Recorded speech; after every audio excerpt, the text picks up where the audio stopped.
Here to my channel. We're going to do another reading. Hopefully twin flame, but we're going to see what's up. I was inspired by this. Is the twin flame letting go? Are you letting go? Who's letting go? What's going on? I definitely get this someone's letting go feeling. So I was just dying to come on here and see what's going on. Let's take a peek. Holy Spirit, guide and direct us with these cards. Show us the truth.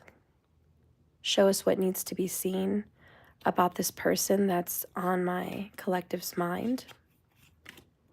What's really going on with this person? How are they really feeling in regards to my collective? By collective, I mean you. What's really going on? Hi, Princess Puff.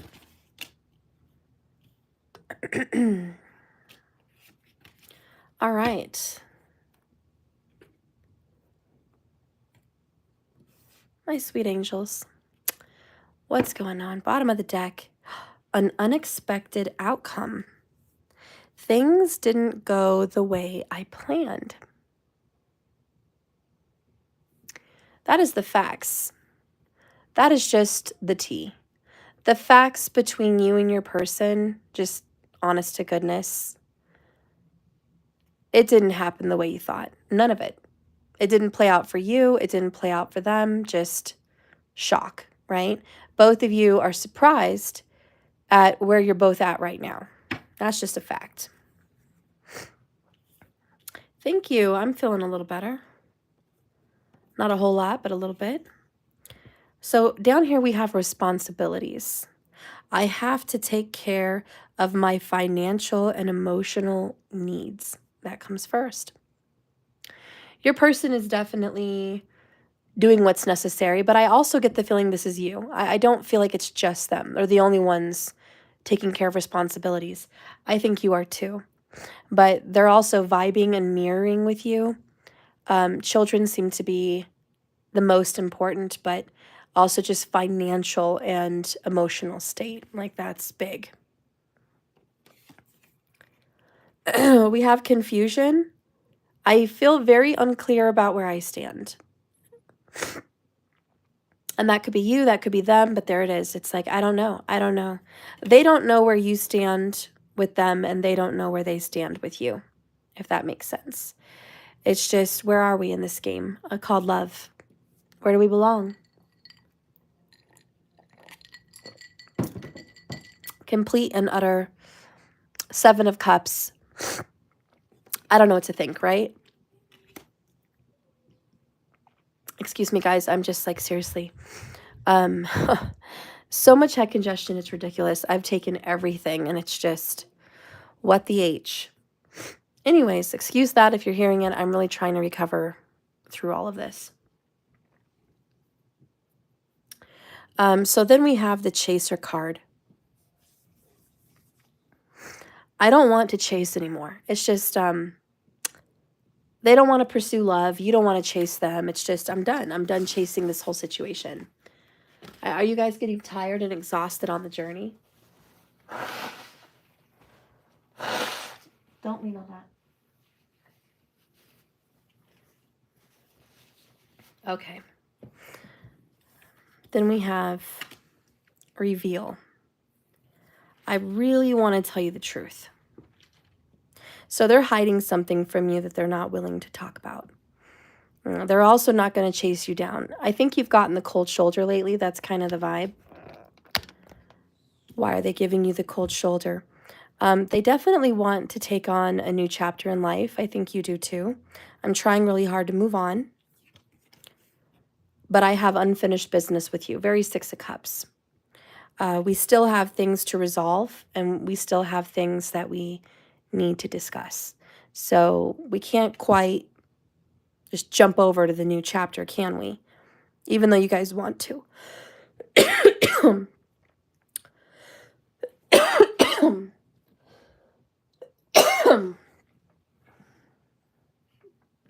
Next,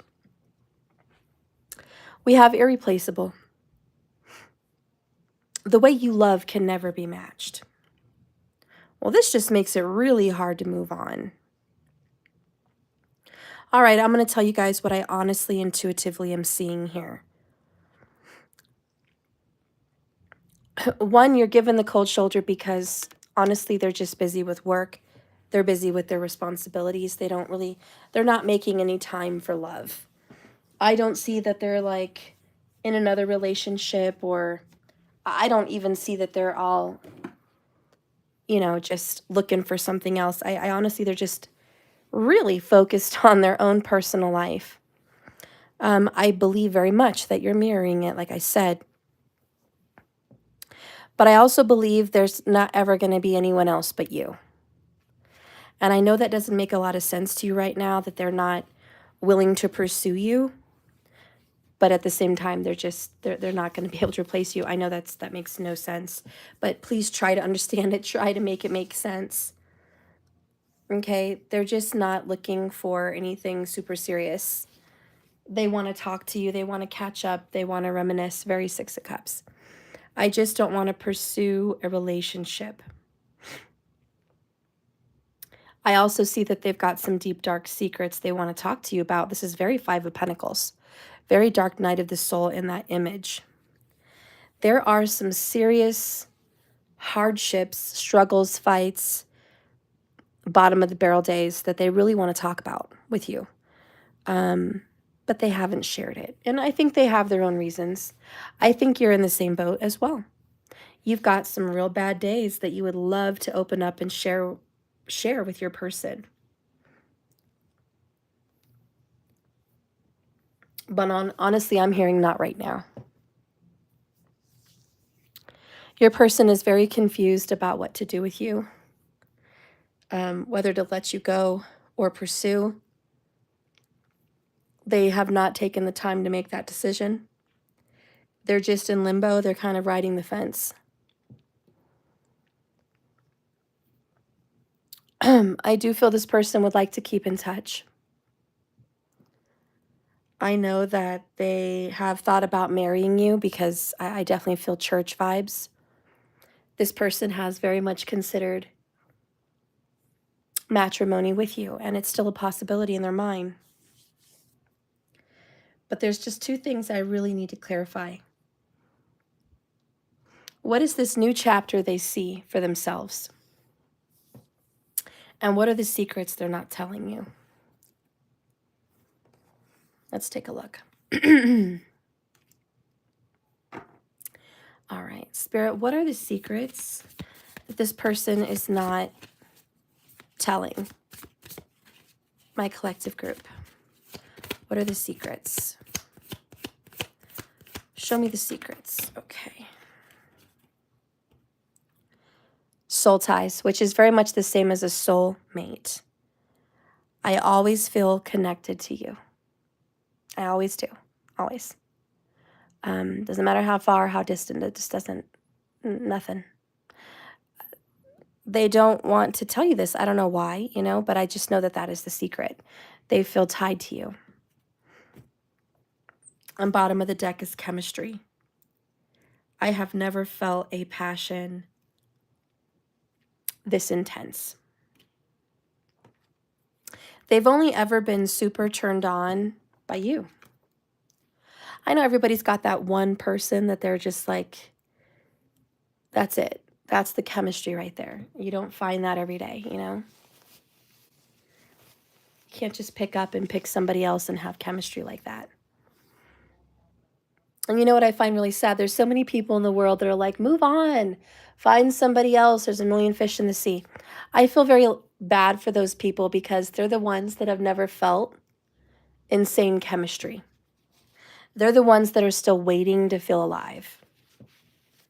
They're the ones that have never really fallen head over heels in love. I'm sorry, but that's the sad truth. People that are open to multiple dating, people that are quick to move on, people that are on to the next partner, they've never really felt magnificent love. They just haven't. They're looking for it. They're searching for it. But I can guarantee you, when they find it, they're never going to talk about moving on that quickly again. Ever. And you guys know that to be true. So give your sympathy to people that talk like that. They've never really had a soulmate. They haven't met them yet. And their advice to you, move on, get in, get out. There's plenty of fish in the sea. Love yourself more. I mean, that's great advice. But again, they've never felt helplessly devoted or in love. They just haven't felt that. It's like tasting something divine and exquisite. If you have taste, if you have class, if you have traveled, there are dishes, there are drinks, there are things that you can experience that not everybody in the world can say they've ever experienced. And people can talk about how great Olive Garden is, but they've never tasted, you know, real fettuccine Alfredo in Italy. Just butter and Parmesan and noodles. They've never tasted homemade noodles. And they're going to sit there and talk to you about how great Olive Garden is. You know, I love the bread. I love the soup. Please, my friends, don't take advice from people that like Olive Garden. No, I'm kidding. I love Olive Garden. But metaphorically, don't take advice from people that have never found soulmate love and want to tell you about how to get yours. Just don't. It's your experience, not theirs. Keep your experience safe. Okay? They're not going to understand how divine butter and lots of Parmesan freshly grated, spinned around in a big wheel of cheese and fresh homemade noodles taste. They're never going to experience that flavor, the texture, the ambiance. They're not. Who knows?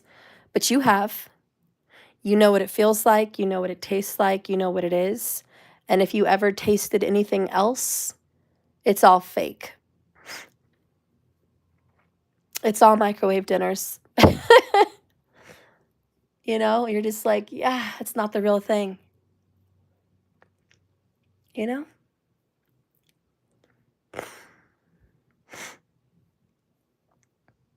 Anyways.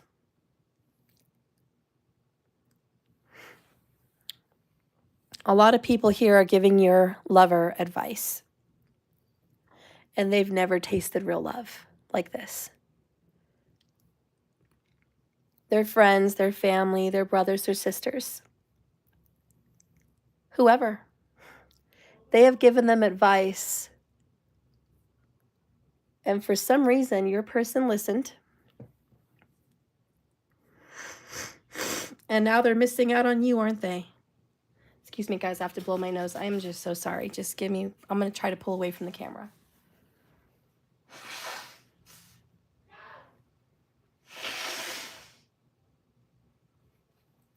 You know, I wish more would come out. It's just way up. It's just in my head.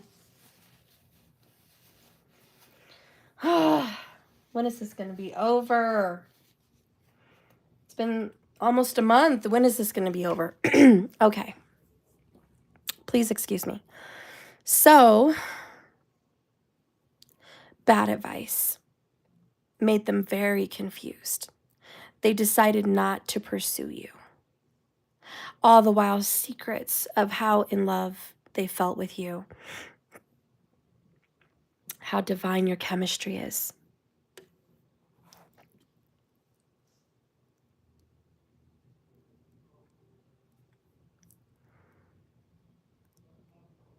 I did have COVID before it. It messed me up ever since I've had COVID in 2020. Everything's changed. My voice has changed. My smell. Yeah, sinuses showed up. I've talked to the doctor and they're just like, it's just sinuses. Anyways. So your person's having some real issues. And not admitting to themselves or you how they really feel. Thank you, Empress.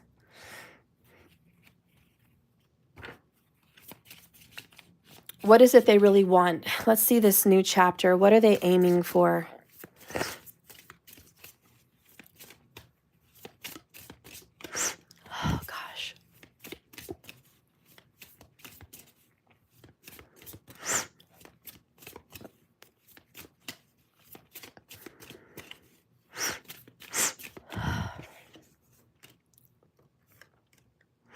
We have neglected, destiny, time. Okay, I'm afraid it's too late to take action. They have neglected their priorities with you and afraid that it's too late to go after their destiny, the new chapter with you. They're trying to move on, but realizing they failed to give you what you needed. And they're struggling to find the right path now. Because where are you? Well, you're nowhere near. You're nowhere near. They're never going to be able to replace you. Your person is feeling very distraught about you. I'm going to be honest. Now, a lot of this is a secret. I know we don't want to hear that stupid CARP, okay? I know we don't want to hear it. But the truth, I'm here to tell you the truth. Your person who feels very Scorpio, very Libra, does not know how to make up their mind. I know. I wish I could tell you they know how, they're going to do it, when. That's not happening in this reading. I'm so sorry. This is where they're at. And I think the only thing you can gain from this message about them is they do have deep feelings for you. Very, very, very, very deep chemistry. Very, very deep soul ties. Okay? They are pretty much giving up. They realize the new beginning they could have had with you. It's probably too late. They're just like, I'm afraid. I don't think it's the truth, but I think they are afraid it might be too late to take action. They know they have unfinished business with you. How could they possibly move on with somebody else when they have new... I'm sorry. How could they move on with somebody else when they have unfinished business with you? You guys know the answer. All right, so let me see where you're at with all this business.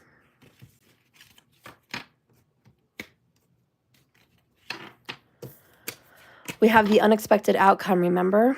So, I don't know. Let's see what happens. But where are you at? Holy Spirit, please use these cards to show me the truth about the collective. Show me the heart of hearts in the person who's watching this video. Show me this person's heart. Show me this person's thoughts. Show me this person's real feelings.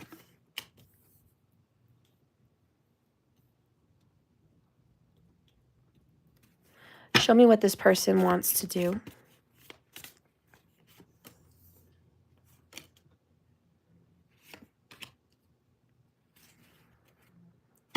I'm hearing a song. It's the 1980s. It's My Prerogative. So if you guys know who sings that, let the audience know with your comments.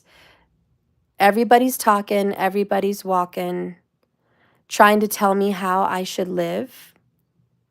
But it's my prerogative. I think it's more so the words. Oh, it's definitely not Britney Spears. She was barely born in the 80s. I really want to say this is MC Hammer. Something like that. Or Bobby Brown. There you go, B. Bobby Brown. Oh, she redid it? Oh, okay. Well, yeah, Bobby Brown, the original. It's my prerogative. Everybody's talking. Everybody's telling this person how to live. That's where you're at. I think that's what I'm channeling. That's how you feel. You feel like that's what's going on with your partner. Everybody's telling them how to live. You also feel the same way.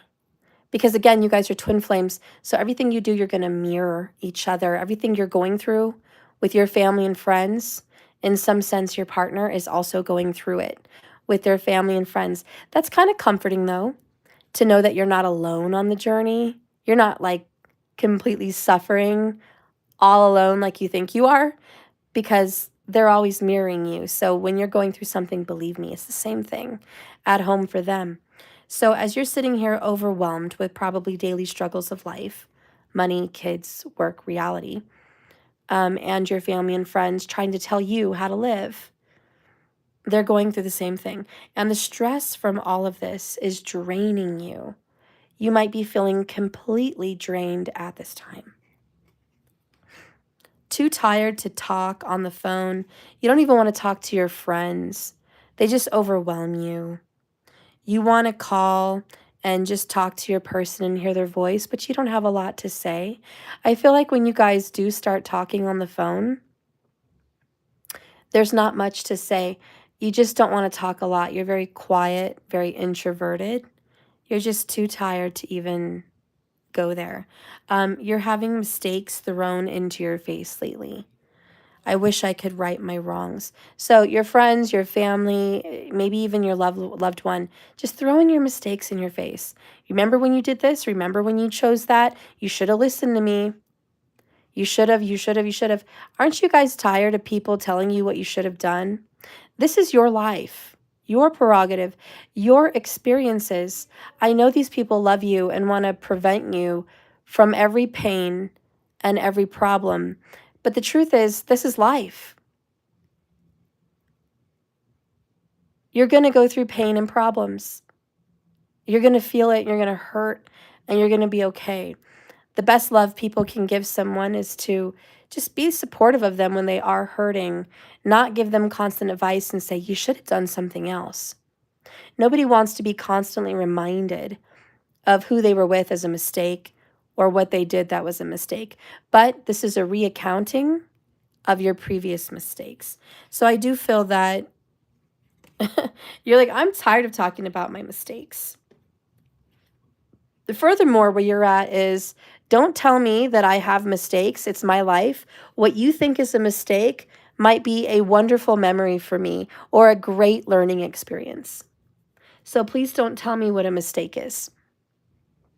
Because a lot of your friends and family will tell you that your kid is a mistake or that ex relationship was a big mistake. That job you took and wherever was a huge mistake.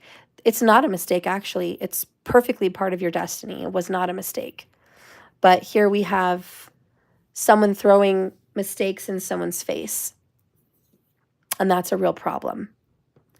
Thank you so much for the comments, guys.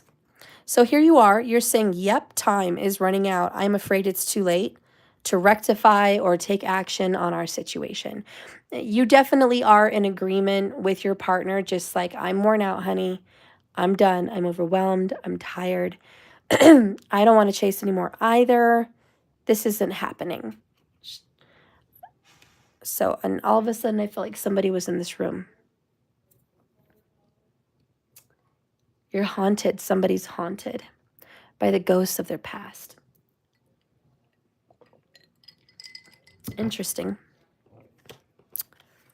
Why don't you just let me live? It's my prerogative. That's what I'm hearing in my mind. Why don't you just let me live? We have commitment.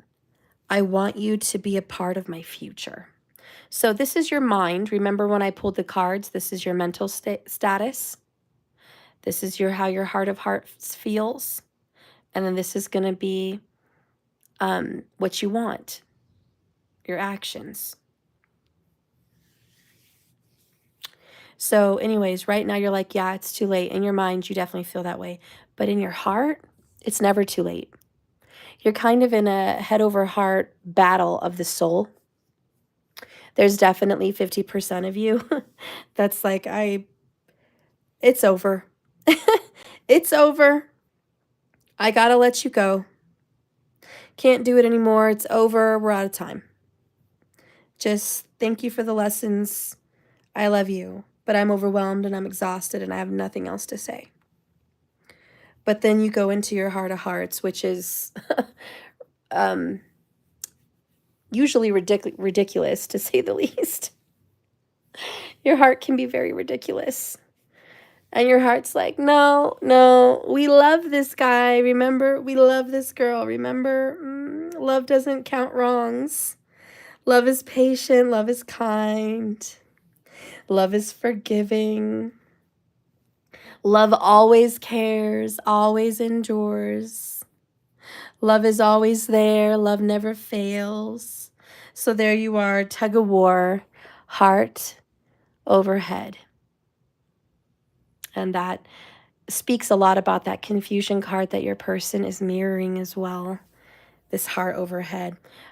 Because your person also has that feeling that it's too late and I need to move on, you know? But like I said, there's secrets. It's the chemistry with you and the soul tie, which, by the way, you got that too right under here. So just saying, it's still there. There's the secret reveal. You know, it's like, it's hard to, anyways, it's hard to make sense of that. You really want this person to be your life partner. That's why you want this person in your future. But what are you doing about it? What is your steps? Here we go again. We wanted to get rid of this card earlier, remember? And we have the chaser again. I don't want to chase anymore. Okay, and this is, I don't want to pursue. Look how beautifully you twin flames are a mirror reflection of one another.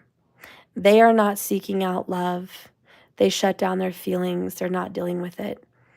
They're working on responsibilities, and you are in the same boat. Nope, I don't want to pursue it. It's too late.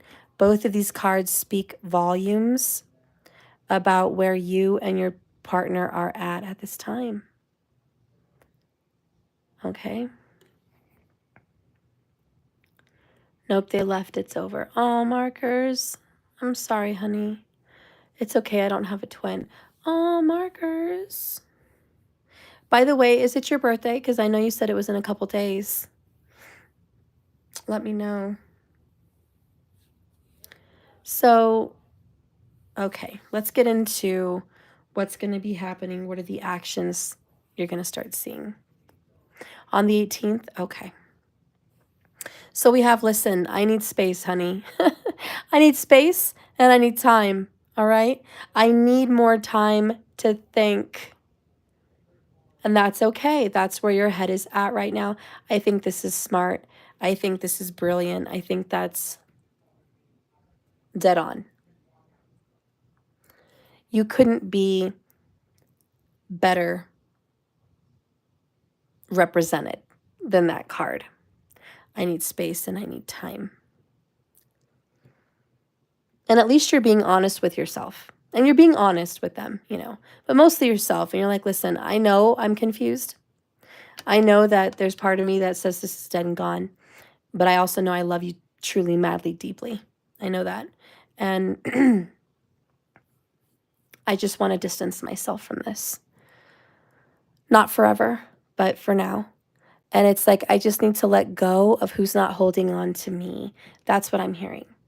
If you're not holding on to me, if you're not chasing me, which they're not, if you're not pursuing me, which they're not, if you're too busy for me, which it looks like they are, I'm too busy for you.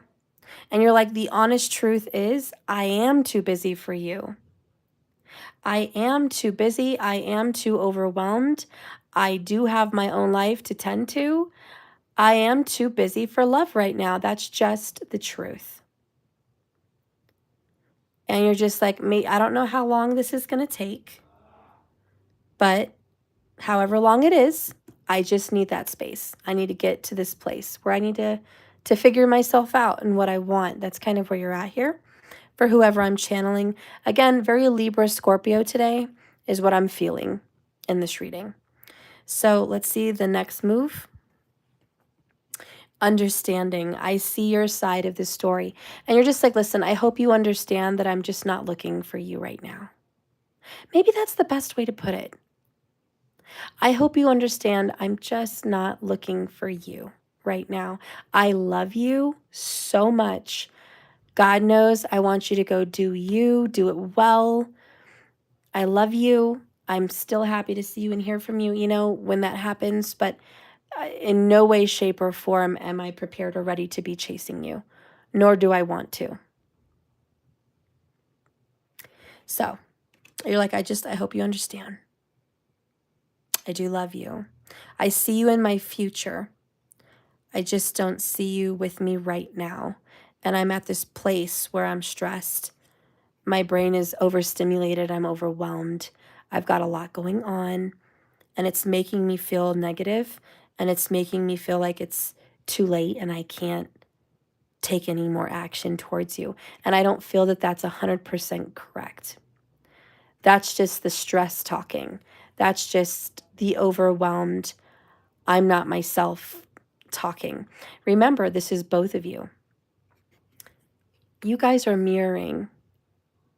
And just so you know, for those of you that are coming in that are somewhat new to this journey, mirroring means whatever you're going through, they're going through the same thing. Your soul lessons, they're going through it at the same time. Health issues, same time. Relationship issues, same time. There's a lot of the same. It's not identical. And it's like looking at a set of twins, but they're not identical twins. But they have a lot of similarities. And that's kind of what it is with you mirroring.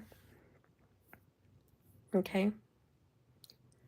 So you guys are kind of in the same space. Different life, different stories, different jobs, different living situations, probably different family situations. But it's like the one thing you guys have in common is I have a lot on my plate. I'm not taking care of everything that I should. I want to be better. I have plans to be better. I'm bettering myself right now.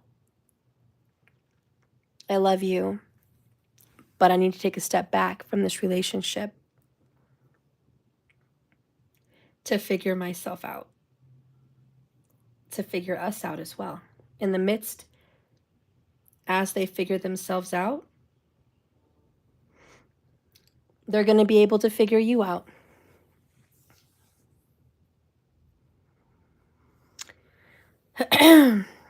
So anyways, you're like, I hope you understand.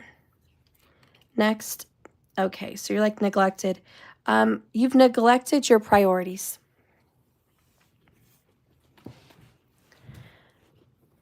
And it's just a realization. You might have very well neglected people that are close to you as well. Children, pets, mom, dad, your best friend, your brother, your sister, your home, your job, your body, your health, your spirituality. You name it, it might be a mixture of all those things, but it's been neglected. And you're just like, listen, I'm kind of apologizing to myself.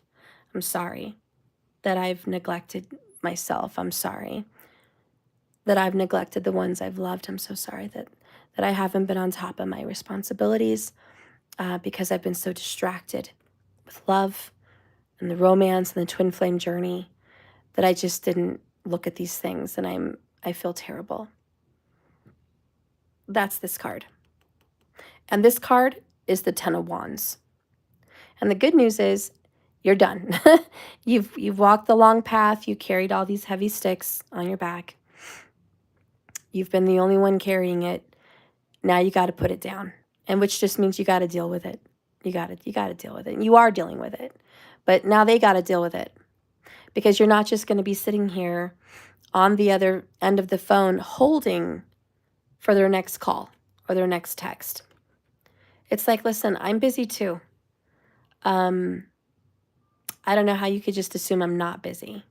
But for whatever reason, they just didn't assume that you had a busy life. And I'm sorry that that's rude. And they are rude sometimes, but this person just didn't think you had a busy life.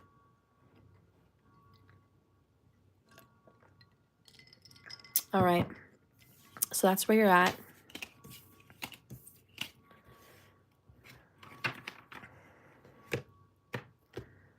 Your Empress, yep, he assumes I'm not busy because I'm a hermit who works from home. Yeah, it's ridiculous that they would think that. I am extremely busy at home.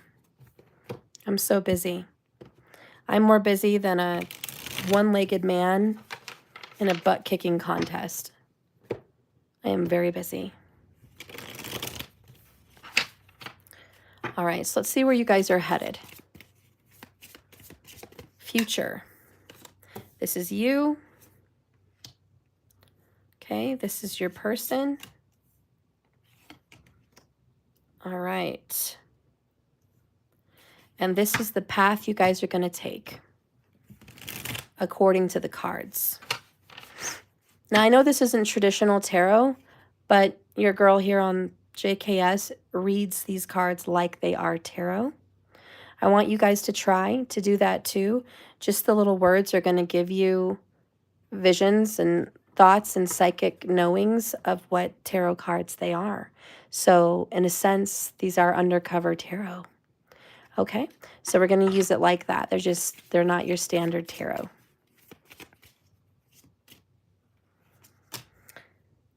We got the indecisive card again. We have the unexpected outcome card again. Go figure. Is there something else we're going to get again? Oh, mend. I want to fix our connection. Well, are you surprised, Twin Flames?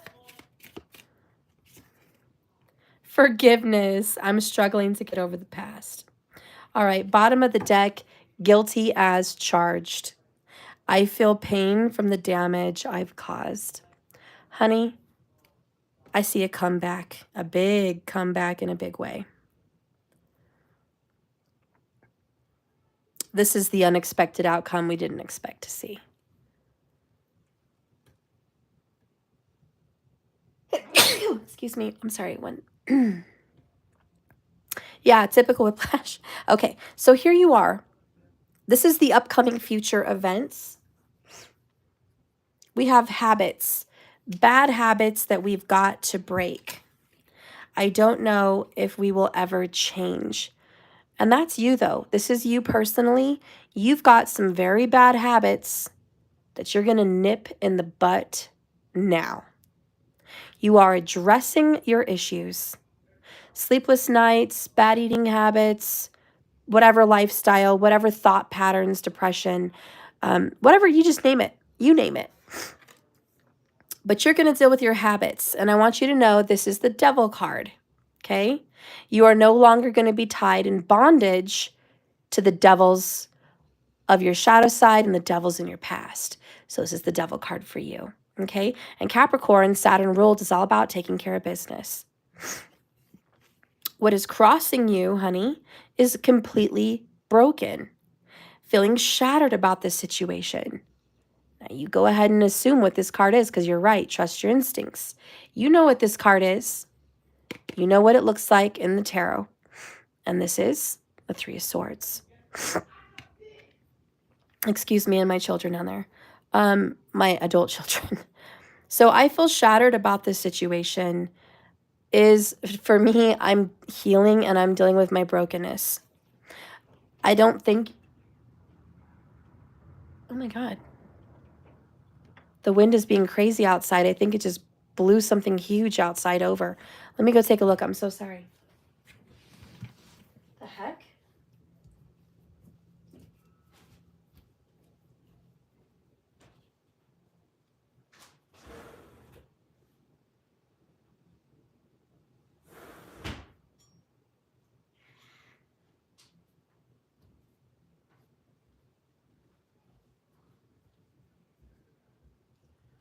Okay, we've got like a serious windstorm going on out there.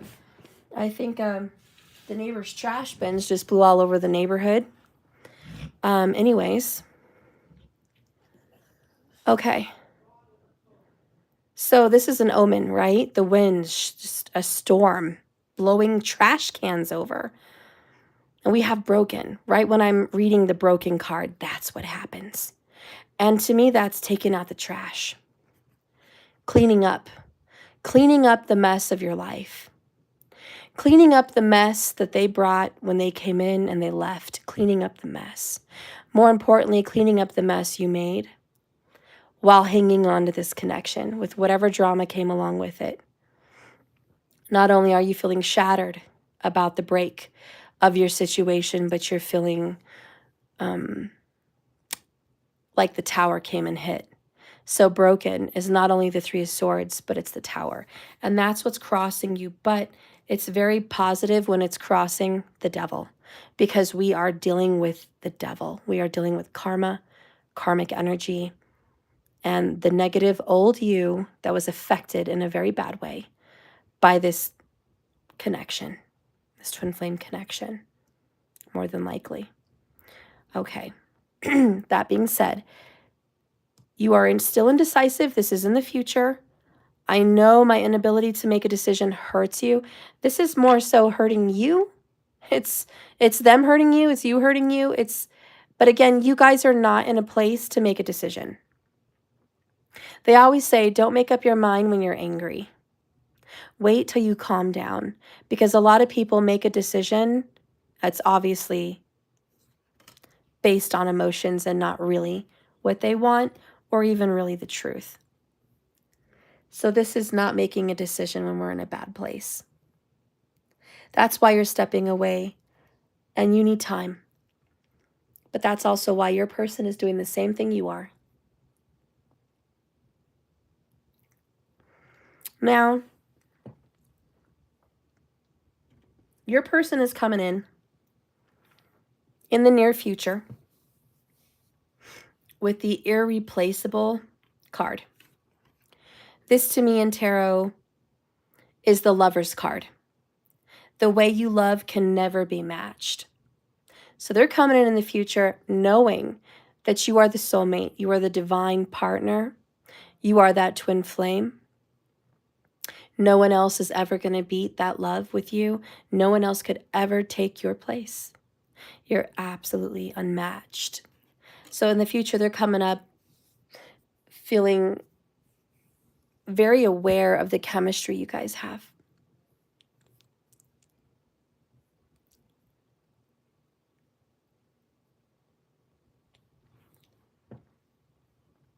Now, at the same time,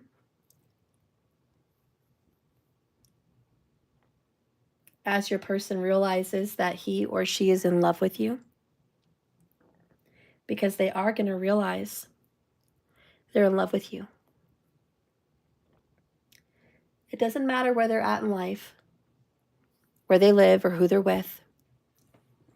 In the future, they're going to realize their feelings about you. But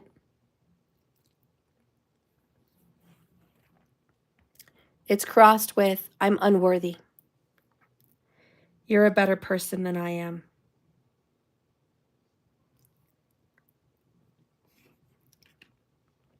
And that to me is a Four of Cups.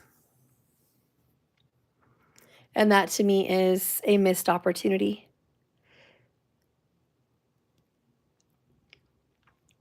I think it could also be seen as a Five of Cups, especially when we have the guilty card. I feel pain from the damage I've caused. This is nothing but I feel utter loss from you.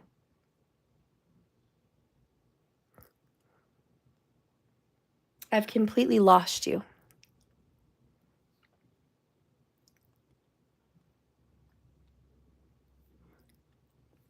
I didn't just lose you right now. I lost you for good. That is where this person is at. I've lost you for good. You're finally letting me go with the devil.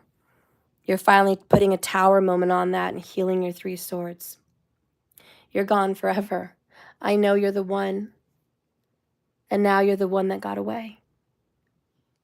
Regrets, guilt, pain, sorrow, remorse, could have, should have, would have. Again, that time card, I'm running out of time. It's probably too late. In the future, they are going to get to that place. And their mental state is going to tell them it's too late. 44 minutes, 44 seconds when I saw that, and 33 in the room.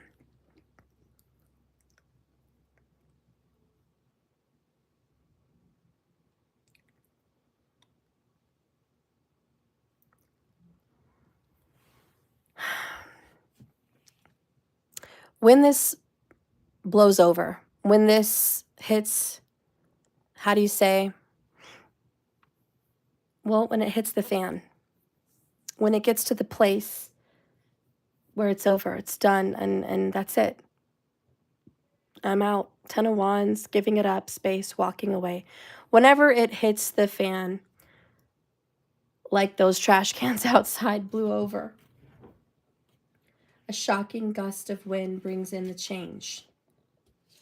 The universe steps in and says, okay, now we're ready to rebuild because the tower is knocked over. It's been dealt with. The star card comes after the tower.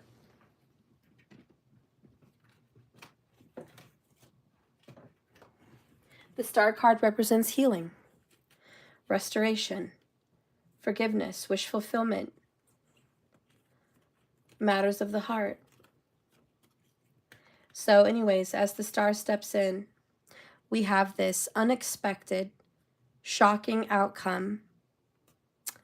That didn't end the way we thought it was. And we have our relationship is going to be on the mend. I want to fix our connection. There's going to be an urge, a desire, an opportunity, a chance, whatever you will call it,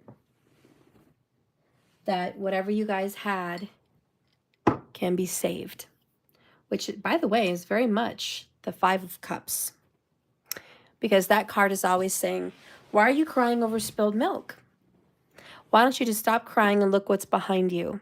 You think everything is destroyed, but it's not. It's just 3 cups. I know a lot is destroyed. 3/4 of your situation is destroyed. But there's still time to pick up the pieces. There's still 2 cups behind you. There's something left to salvage here. Not all is lost. That's really what it means. I hate to be this ultra positive person on here all the time. It's not my goal. I don't come on to be this this person that just does all these kinds of videos like this. Somehow they pop up on my videos, guys. I'm not aiming for it, okay? I'm not, I promise. I'm really not. You know, I was perfectly prepared to do whatever reading came out today, and even if that was a toxic ending, I'm okay with that. But these cards came out, and we have to go with it, my friends.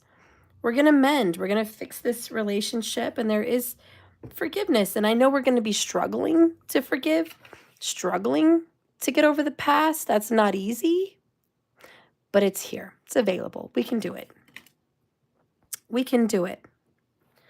So anyways, in the future, it looks like you guys are actually going to make up. You guys are going to make up. You're going to have a second chance, very much like the Judgment card. And I feel like the religion in this card really speaks of the Judgment card. And to me, that's like the dead rising, you know, and Jesus coming back from being dead on the cross 3 days later. So it's like this forgiveness, this second chance, this Judgment card, it's definitely here. It's when you think something's dead and gone, it has a chance to live again. So I definitely get this Judgment vibe. Again, earlier we got unfinished business. So I do know there is this second chances. Okay. That being said, the Men card, to me is very much 6 of Cups. Yeah, it's the resurrection. Exactly. This is we're resurrecting the relationship. So what was dead and lost is now going to be found. We're going to resurrect this dead relationship. And it's going to be mended. We're going to fix this connection. This is very 6 of Cups. This is a beautiful and divine healing. And so it's got the power of the Empress here. So I'm loving that. I also see some 3 of Cup action with it.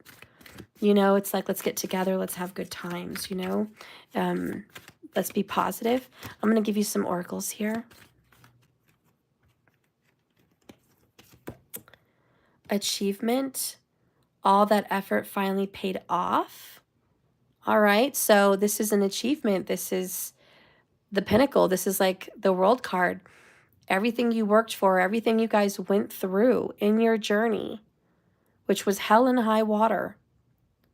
After all of that, even when you thought it was the worst, the end. Somehow in the future, it finally pays off. Surprise, surprise.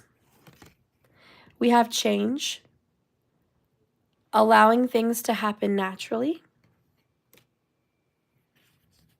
Wow, and we talked about mirroring today. So this is kind of like the mirroring card.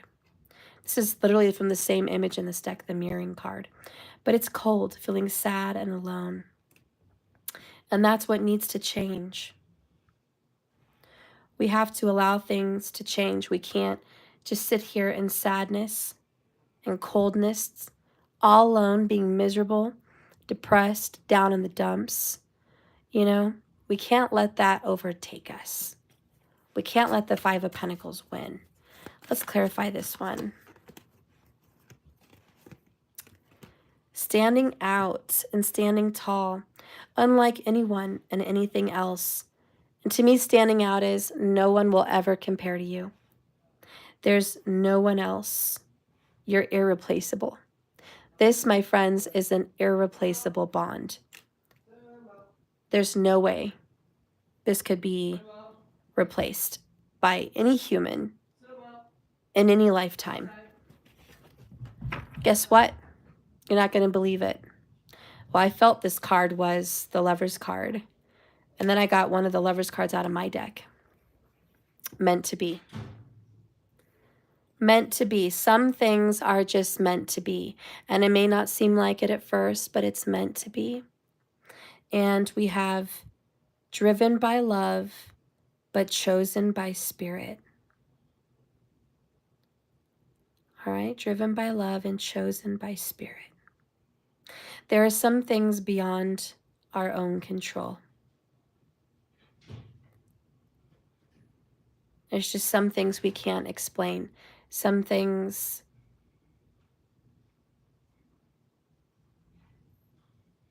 it's just some things are divine.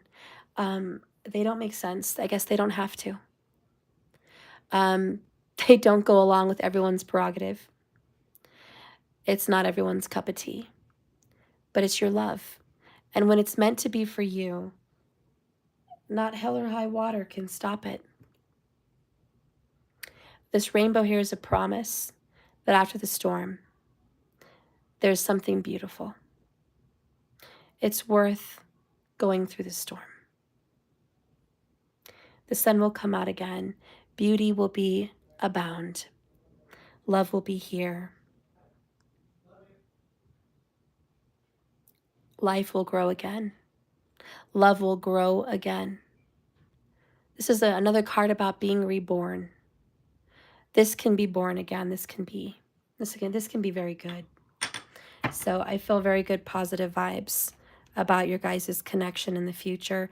We cannot be melancholy like this. Somehow all that hard work pays off. I know it seems like it's just been squandered because you're so upset. But I think for whoever it resonates for, especially Scorpio and Libras, whenever you decide, I'm going to go ahead and let this go. I'm done. I got to refocus my priorities. I will not chase you anymore. That's when you become irreplaceable. That decision sets you apart from the rest. You're no longer chasing. You're no longer waiting. You are living. And that's the change. The Tower. Choosing yourself and getting rid of your habits.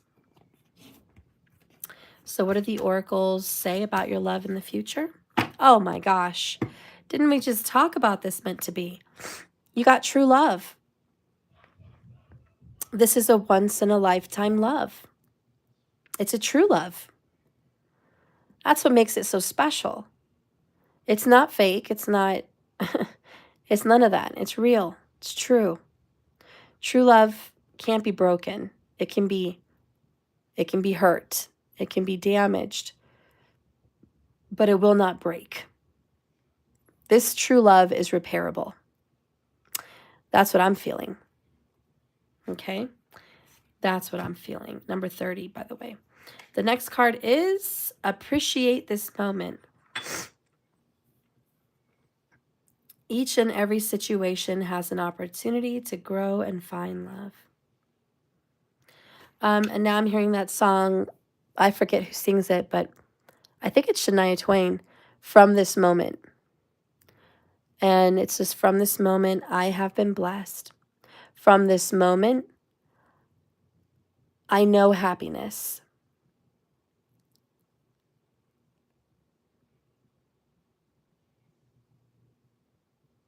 So you're going to leave this toxic situation. It's my prerogative to this moment. You're going to jump from there to there. It's going to happen. And I just feel like that's the shock. This is the unexpected outcome. If you're watching this live, and look at that, we're at 55 minutes, and you're like, I totally feel like I want to walk away right now. I'm done. This is your reading. If you are done, if this is you, and you love them so much, but it's just not working, this reading's for you. And I can promise you that you guys are going to reunite at the right time. I know you guys don't see a way forward. I know right now neither of you see a future. I know, believe me, we all know, we were watching the reading. We know that it's too late. There's nothing left to salvage here. That's where you guys are at. But it doesn't mean anything. I know that's hard to hear, but it really doesn't mean anything. It's not the end. It's not the say all, be all, end all message. As we close, my poor little overwhelmed friends, I want to give you a message directly from your person so you can just kind of rest easy on what they would tell you if they could. So I do want to share that with you.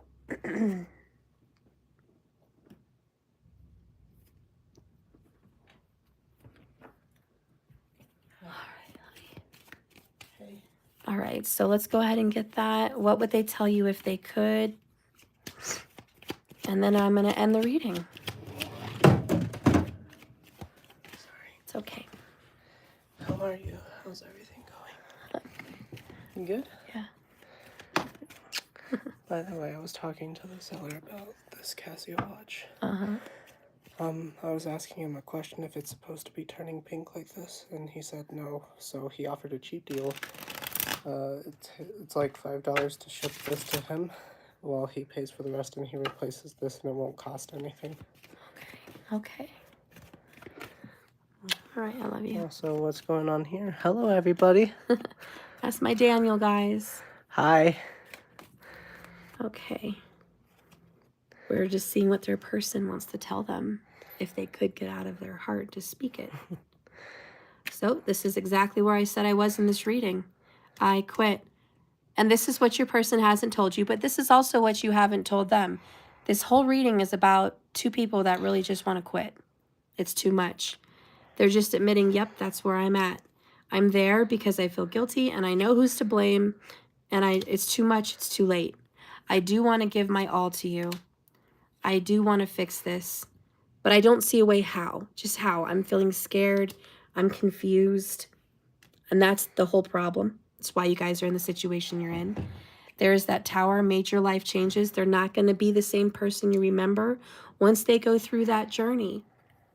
Here we had guilty. We have heavy guilt again. Karma has shown me how wrong I was. And that's what karma's going to show them in the future. Karma's going to show them how wrong they were. Someone would like to ask a question? Yeah. Right. What is your question? Okay. So anyways, yeah, this heavy guilt, they're ashamed. But again, they're always were, now what? Now what?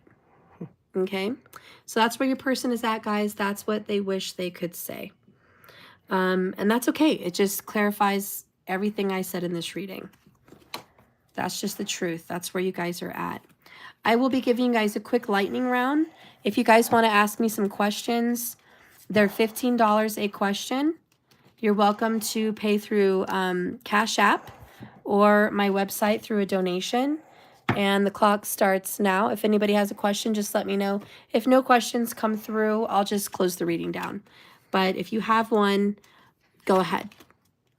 I have an exam tomorrow. Will I ace it? Will you ace it? Okay. Let's see. I will throw you a free reading because you're new. Amanjat Kaur. I don't know if I'm saying that right. Amanjat Kaur. I don't know. I don't know how to say it, but I'm trying here. Anyways, I'm going to give you a free little reading here and see what I can pull about your exam tomorrow, because school is important and that's not my usual questions.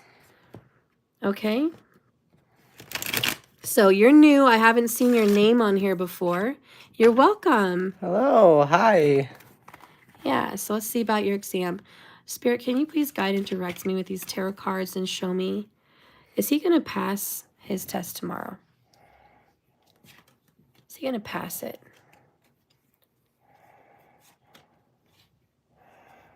I'm getting a channeling here where I think there's going to be an issue with section 3. I don't know if you have sections or what's going on with your test, but there might be something in 4s, 5s, I don't know. But there's a third section, or maybe it's a question number 3, or there's perhaps a written test part that has 3 parts, but 3 might be something for you to look out for. Maybe study a little bit more about something to do with the number 3. But you might get stumped there or have an issue. So double check whatever's going on with a third section in your test. Or maybe it's 3 hours in your test. I don't know. Something to do with 3. You'll know tomorrow, not me. But look more closely into that. Maybe the time will be 3, perhaps. Oh, there's 3 parts in the exam? Okay, see, I didn't know that, but I channeled that. There's 3 parts in your exam. There is something that you need to study more in the third part. So I need you to maybe just review that and just see what's up with the third part, because I don't know, there's something going on there. I'm going to go ahead and go downstairs. Okay, I love you. Love you too. Bye, everybody. I'm going to wave bye. All right, and yeah. Okay, I love you. Thank you for letting Sumi out. Also, can I borrow the light real quick? Because, okay, yeah, that's weathered. Okay. Thank you. All right. Love you. I love you too. All right. Bye. Bye. All right, bye, everybody. Have fun in the reading. Hey, don't forget to brush your teeth. I know. Okay. Okay. So anyways, I'm so sorry. We have the devil card, which is an illusion. Now the devil wants to come in and make you scared and make you feel like you have no control. It's the matrix. This is the matrix. And I want you to be very aware that you have authority and power over your shadow self, your fears. Rahu is smoke and mirrors. It's illusion. It sets up fear. This is the head of the dragon in my opinion. And I just feel like, do not worry. Do not let yourself get stuck under pressure with the matrix, with this 3D world, and make you think you don't have power and control over your mind, your destiny, and what you have deserving and coming to you. Okay? Then you have 8 of Pentacles. Work, paid work. This is hard work paying off. This is very positive when we're talking about a test. It means you've been studying your tail off. Day in and day out, you've been a hard studying person. And finally, it's going to pay off. I feel good about that. Justice is here.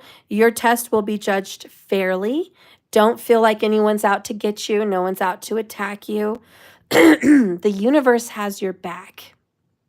The universe has your back, and the universe and Saturn, which basically co-rules Libra, says, if you work hard, I will give you the results you deserve. I will give you the fair results. Next, 7 of Pentacles. Work frustrations, hard work needing to be done. This is, you may not get the results from your test that you thought you would get. There might be some disappointment. I still think you're going to pass, but I do get this feeling that you wanted a higher score. You thought you would have got a higher score, but it's a very difficult test. And this says you're very intelligent. Just because you don't get the highest of highest scores that you could think, It doesn't mean that you are not intelligent. You're very smart, very high IQ, very intelligent, very likable person here. You work very hard. You're honest and hardworking. And believe me, honesty and hard work pay off in the universe. So I do see some marks on the test that are not going to be thrilling, but I think you're going to be I think you're going to pass. You might tell yourself, I have to work harder. No, you need to stress less. You need to not fear the test. You need to conquer your fears. I want you tonight to imagine yourself already passed, happy, relieved, not worried, not stressed. I want you to go to bed tonight or today, or tell yourself today in a meditation, because wherever you are, I don't know where you are, night or day. Whatever time it is, I want you to meditate and tell yourself, I have passed. Breathe it in. I have passed.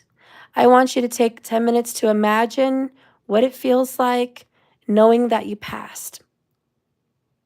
Visualizing that score, visualizing that happiness on your face when you pass. Okay? So don't let the devil scare you with, like you said, anxiety and fear. It's all smoke and mirrors and illusions. That all your work, your hard work's not going to pay off. It is going to pay off. There's some slight disappointment. There's some frustrations. Keep trying. Keep working very hard. It will pay off. Hard work pays off. You're very smart. You're very intelligent. Don't think anything less. And don't let that devil scare you to death, because he's trying to wreak havoc on you. Bottom of the deck. Oh, best omen for you. A fact. 3 cups. Celebration, honey. This is a win, a victory. This is happiness, joy. This is a past test. You're going to have a reason to celebrate. Bottom of the deck. Okay? Don't let that anxiety come in and scare you. You're working very hard for this. You deserve to pass, and you will. Tell yourself this. Meditate, speak it, visualize it. You're going to pass. That's what I see for you. Okay? So I see good things for you, and I wish you such good luck on this test. I send you so many, let me send you some good vibes. Pass this test. Everything's going to go smooth. Everything's going to go as you want. Everything's going to be fine. You're going to be fine. And just wipe away all that stress. Just take it all away. No more. No more. Give yourself some good vibes. You're going to be fine. Okay? Thank you so much, and you're welcome. All right. Was there anybody else that had a question from Cash App or my website? If not, I'll probably just end the reading here, guys. Good night, Angie. I love you. WM, thank you. Yes, he has grown so much. He really has. Thank you, Angie. Yeah, he's going to be 19, guys. Can you believe he's going to be 19? My daughter's birthday is the 26th of this month. She's going to be 18. And my oldest is going to be 19. I can't believe it. I can't believe it. It's crazy. So, unbelievable. But I'm so happy and so proud of them.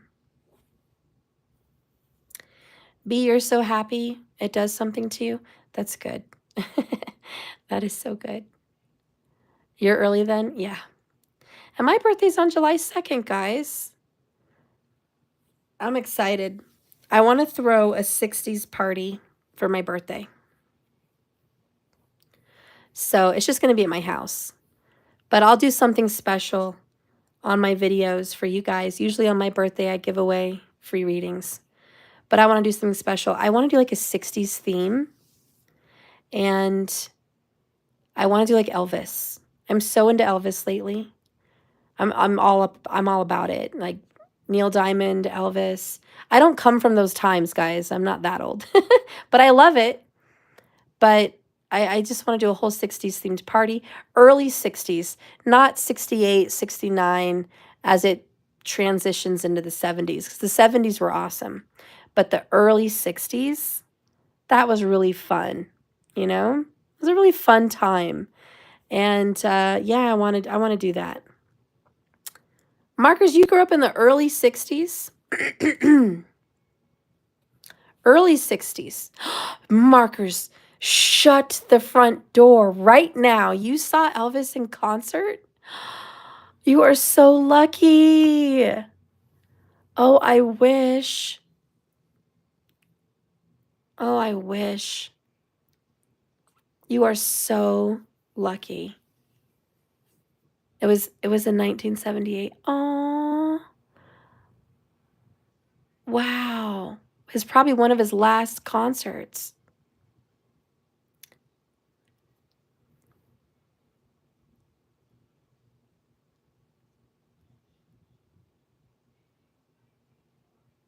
Eat me. I'm so glad you got a good reading. You were born in 62? Oh, I love it. So you're born in the early 60s. Yeah, when you were born, that time frame is what I want my party to be. So I want to do my hair like that. I want to decorate my backyard as much as I can to kind of do that. And I want to have like traditional 60s foods. Like back then, I think what was really popular was Jello molds. So I want to make a really cool Jello mold kind of thing. Fruit salad, hot dogs and hamburgers, because that was really popular then. And I don't know if you guys have any ideas for cool 60s theme stuff. Let me know. Let me know. My mom made me sing Elvis songs while she played piano. That is so cool, Markers. Yeah, like a cool Elvis theme. Yeah, I like that. I think I really want to do the Elvis theme. I was like, I could do Hawaii Elvis theme or just basic. I don't know. We'll see. He died on my 4th birthday. That is so sad. No. Yeah, maybe an all Elvis theme. I should. What is that era called, Markers? I guess just the 60s. The rock and roll era. I don't know. What do they call that? Eat me, you have a fish jello mold. That is cool.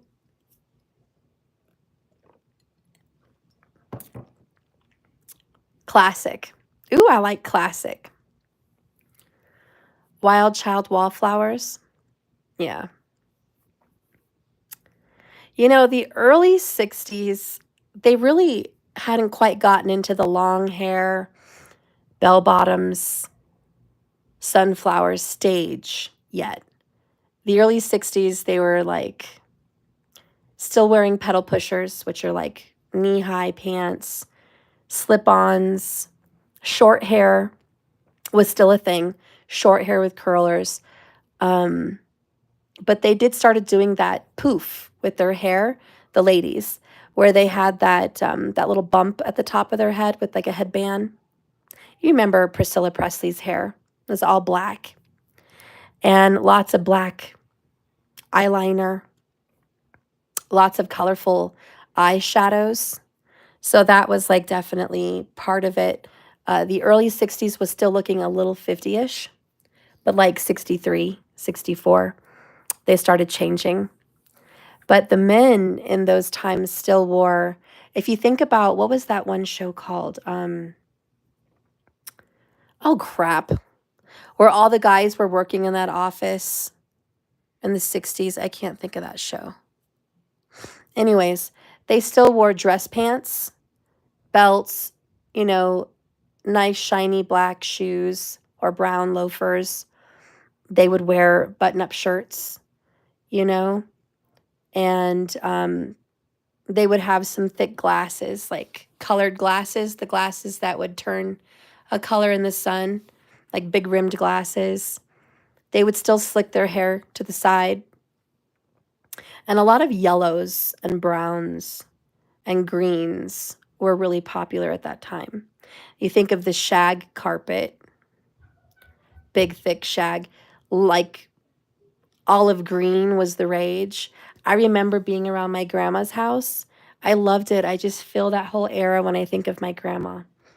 She had like yellow frosted glass, like vases, whatever. She had a little centerpiece on her coffee table that was fake grapes. They were really big grapes, and it was like just a fake thing of grapes.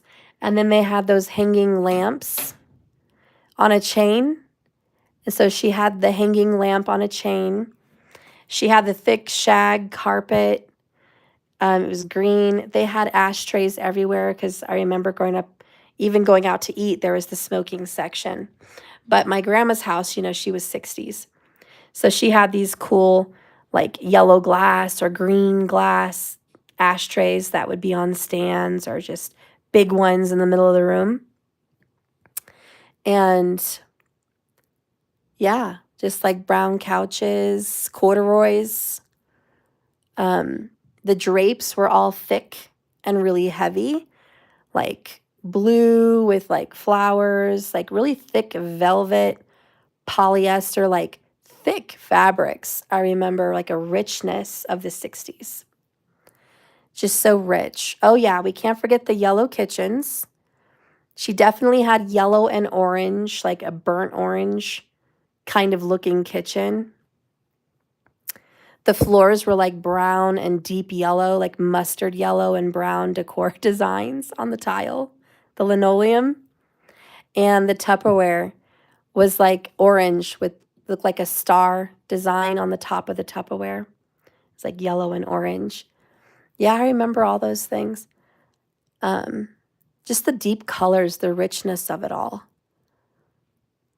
But anyways, I want to have my party be the 60s. I think the 60s were so cool. I might have some fake cigarettes, like those candy cigarettes at my party. Like those little bubblegum cigarettes with little like ashtrays around. Just for the fun of it. I'll light some incense. Yeah. I don't know what I'm going to wear though. Something very Jackie O. Kennedy, something, yeah, like Mary Tyler Moore, something kind of like that. That'd be cool. All right, well, I'm going to let you guys go. Markers, ding, you have those things in boxes in your basement. Oh, those are treasures.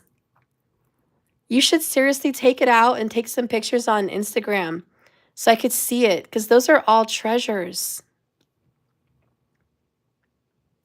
The flooring was so ugly. It was so cute, though. Yeah, those are antiques. You became a smoker from the glamour of it all back then. It is, you know, smoking is very glamorous in those days. It's like if you weren't smoking, you weren't beautiful. A Jello koi, that is so cool.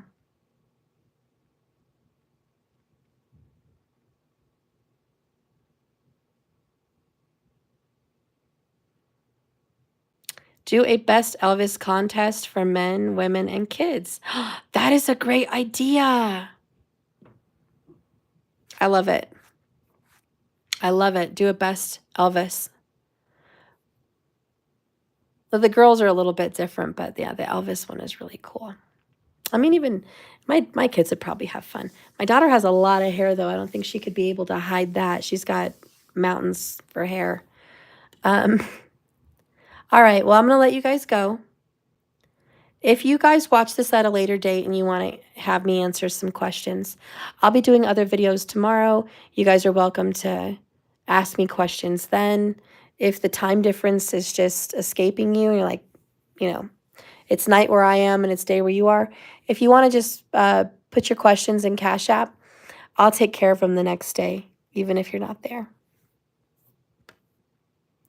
B, some mashed potatoes with gravy or chicken pot pies, a buffet of snacks from the era such as, fondue, that's a good idea.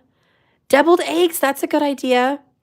mini quiches, a ball dip, meatballs, and shrimp cocktail. I'm gonna have such a fun time making a bunch of those little snacks. I will so do that. Fruit Loops is the best party snack. Hey, I have a lot of kids in the family. They probably would love Fruit Loops. Something fun with Fruit Loops. I love it. Those are all really good ideas. Ooh, potato salad. That's a really good 60s thing, huh? Huh, Markers. And there's got to be like a fun, croquet. That's a fun game to have in the backyard. Everybody used to play croquet back then. That was like the thing. And didn't they used to have like Chinese lanterns at like outdoor barbecue parties? Yeah, I'm probably going to go Pinterest some stuff. Anyways, I love you guys. Thank you so much for being here. Remember, this is just a journey, not a destination. So you guys just keep swimming with your journeys. Don't ever feel like my readings are the end of the world or the last thing you're ever going to see. You just keep swimming because it does change. It changes quite a bit, you know? That's where you're getting it from, Pinterest? Oh, that's awesome. I love it. Well, I'm going to check it out. Tamika Lucas, I wish you could come. I want to come. It sounds like fun. Oh, Tamika, I want you to come too, girl. You know what? I should. I've been talking about it for years. Set up like an event for all of us. Of course, there'll be healing and tarot and all of that, but some kind of a twin flame meet where we could go and like have 2 days, at a cabin over here in Colorado or something and heal and just have like seminars, just talk about the journey, do some healing rituals, do some candle rituals, do something with the moon, plan it for like a full moon night, and just do something really fun for us all to meet and be together and have a party. Maybe we'll have a 60s theme party, or maybe we'll just have an awesome time, whatever. I think that would be great. Guys and girls alike, all, just late nights doing tarot, having drinks by a lake, fire pits, mountains, lots of trees, talking about spiritual stuff, Why not? That's very 60s. That's very Woodstock. I think that would be fun. If people have campers, they could just drive their campers. Of course, not everybody has campers, but, stuff like that. Be sure to play Ray Orbison, too. I'll see if I can play that. I've never heard of that guy, but I'm going to check him out when I hang up. Okay? All right, I love you guys. I love you, Markers. I love you, Angie and TQ. You would do my best to see if I could come. I would love to do something like that. Well, I would hook it all up. I would definitely talk to an airline, tell you guys when the best dates to get a ticket, for like a $60 ticket, something cheap. And then to where I would have to talk to a location where they have lots of cabins or rooms, preferably cabins, and how many people would show up prepaid, so we can take a head count and then see if they'll give us a deal, like I would say like fare would be like 25 or 30% off of the rooms because we're going to book a lot of rooms at the same time. I'll work some deals. I'm definitely good at working some deals, and see what we can do on a weekend or, maybe 3 days, Friday, Saturday, Sunday. We go home Sunday. I don't know. We'll work something out. Crying by Ray. Oh, Amanda, it's good to see you. Roy Orbison sings Pretty Woman. Oh, he does. Okay, so I know him. I know the song. I just didn't know it was that guy. Okay, now I know. When, where, and how. Yes, I need to get that all together and do just a gathering for all of us. That would be so great. So I'll look into it. I'll look into it and see if there's some places, some prices, and shoot some ideas out there to you guys, because I'm down. Even if we meet somewhere like Sedona, Arizona, I've always wanted to go to Sedona. It's a very spiritual place. That is a high vortex crystal type healing place. They're basically sitting on a crystal. So that's a great place for spiritual happenings in Sedona. Yeah, lots of vortex fields. There's also some vortex fields out here in, that's the name. Good God. San Luis. San Luis Valley, which is basically on the way to the sand dunes out here. You all know about the Four Corners. Colorado, New Mexico, etc., the Four Corners.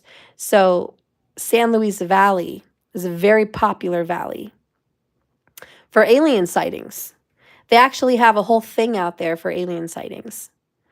And tourists go there to like look out and watch out for aliens in the summer. It's crazy.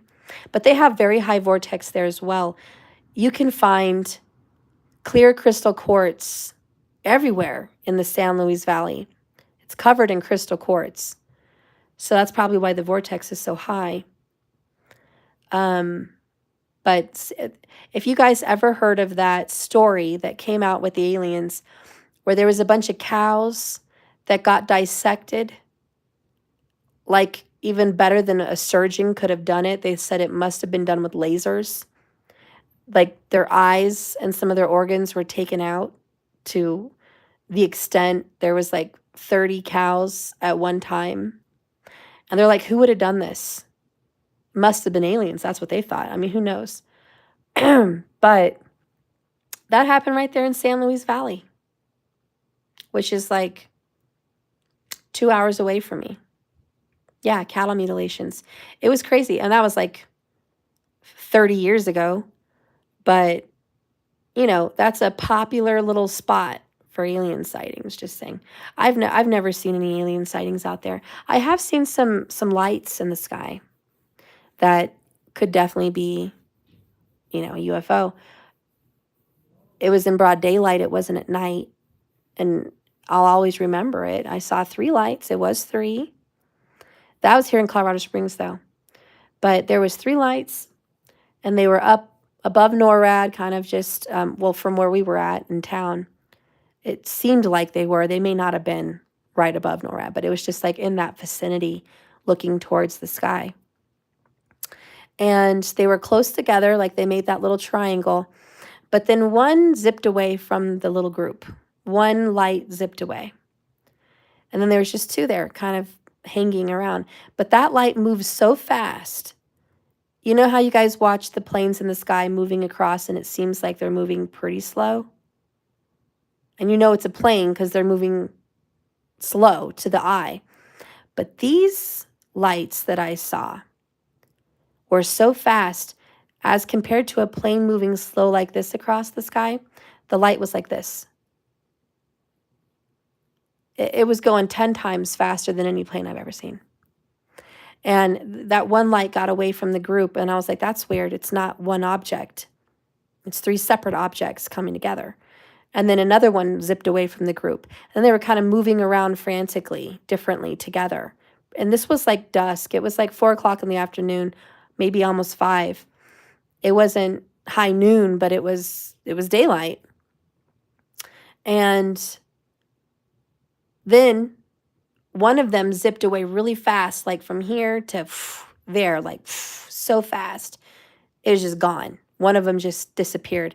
And then the other 2 span around for a second, and then in a flash, it's like they went reverting backwards, and boop, they just disappeared into the sky.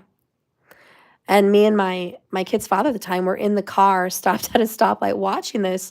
We didn't have cell phones like we do now back then. It was those little flip phones. You know, I think we had a T-Mobile Razr flip phone. The camera on that was terrible. It was pointless even trying to take a picture or record it. So we didn't. This was like 2005. But we saw it and I was like, oh my gosh, this is crazy. I wish we could have recorded it. But anyways, yeah, wherever you guys want to meet. I mean, I'm down. I've always wanted to go to Salem, Massachusetts out there. That would be a down spot. They've got some really cool places out there in Massachusetts. What's another place I like? Oh, I love Florida. Big fan of Florida. I've also always wanted to go to, I know it's ghetto a lot of the time, but I'm interested in the witchy stuff about New Orleans. So I've always wanted to go to New Orleans. Georgia just looks pretty. I would love to see Georgia and Alabama. Tennessee, of course. Elvis, Graceland, down to go to Tennessee. Wyoming is very pretty. I'd be down to get some cabins out there. It's probably very cheap in Wyoming. Of course, Sedona. Vegas would be fun, but it wouldn't be very spiritual. Not Las Vegas. Nevada, possibly, but, it's a fun place, but not, it wouldn't be super, super spiritual. And if we all got together, I would really want it to be a spiritual thing. I would want to be able to do healing on you guys. There's something that I do professionally that you guys don't ever get to see because you're only on YouTube. But I do a chakra balancing, a chakra healing. I do deep massage. And I have a whole massage table, oils, the rocks, the gems. I got the whole deal. And I do that professionally out here, in person for people. I try to go to metaphysical fairs and I offer, my services. But if I did have a meet and greet with everybody and it was like a weekend, I would want to definitely help whoever did come on that retreat do a healing with your chakras and see where it's wounded, see what's going on, and try to clear those chakras and definitely have, some classes, some seminars there about clearing the chakras and how important that is. Because if one of them is blocked, you're struggling to be clear, period, with your psychic abilities. And you all have them. You all have different abilities. Some of you are healers, seers. Some of you guys have some powers that feels extremely telepathic, maybe even telepathy, things like that. There's things that are unexplainable that you guys probably have. Gifts, mediumship, things like that. And if your chakras are all blocked, how can you do what you need to go do in this world, So I think it's really important to do a healing with all of that. So I would love to do that for you guys, and just everyone that is at the retreat be able to have that kind of a massage. Of course, I do a full body massage as well. I have all the oils. I have everything you could need professionally to have that. But it's spiritual. And I want to have the wind chimes, and I want to have the drums, and I want to have the singing bowls. I want to have all of that. I want to have the birds, the nature, the silence, the healing, whatever needs to happen. I even have drums that I use for healing. So I kind of have to get to that place where I'm able to do that with a large group. But I do that professionally here in Colorado. There's a lot of spiritual people out here in Colorado Springs, especially out here in Manitou. I don't know if you guys ever looked at Manitou Springs. Like, Adam Sandler loves Manitou. It's a little hippie town. It's also a witchy town. Kind of our little mini Salem. But I have a lot of fun things I do down there. There's some great crystal shops. There's a lot of Tibetan shops. Cool stuff. Anyways, I'm going to let you guys go. I love you. It's late. I'm so sorry I kept chatting away. But I would love to see you guys sometime. I'll look into it and see what I can set up for some kind of a retreat. And we'll see what happens.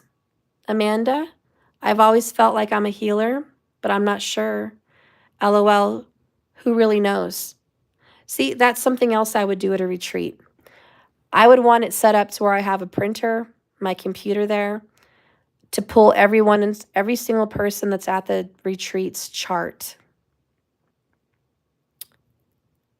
So every one of you would go home with a packet, a healing packet, if you will. You will know your charts. You will know your issues. You will know your strengths. You will know what's going on with your chakras. You will know what's going on with your past life situations. We'll do tarot.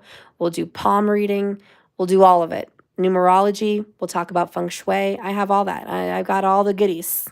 All the goodies. I can have a whole metaphysical retreat just with the goodies I know.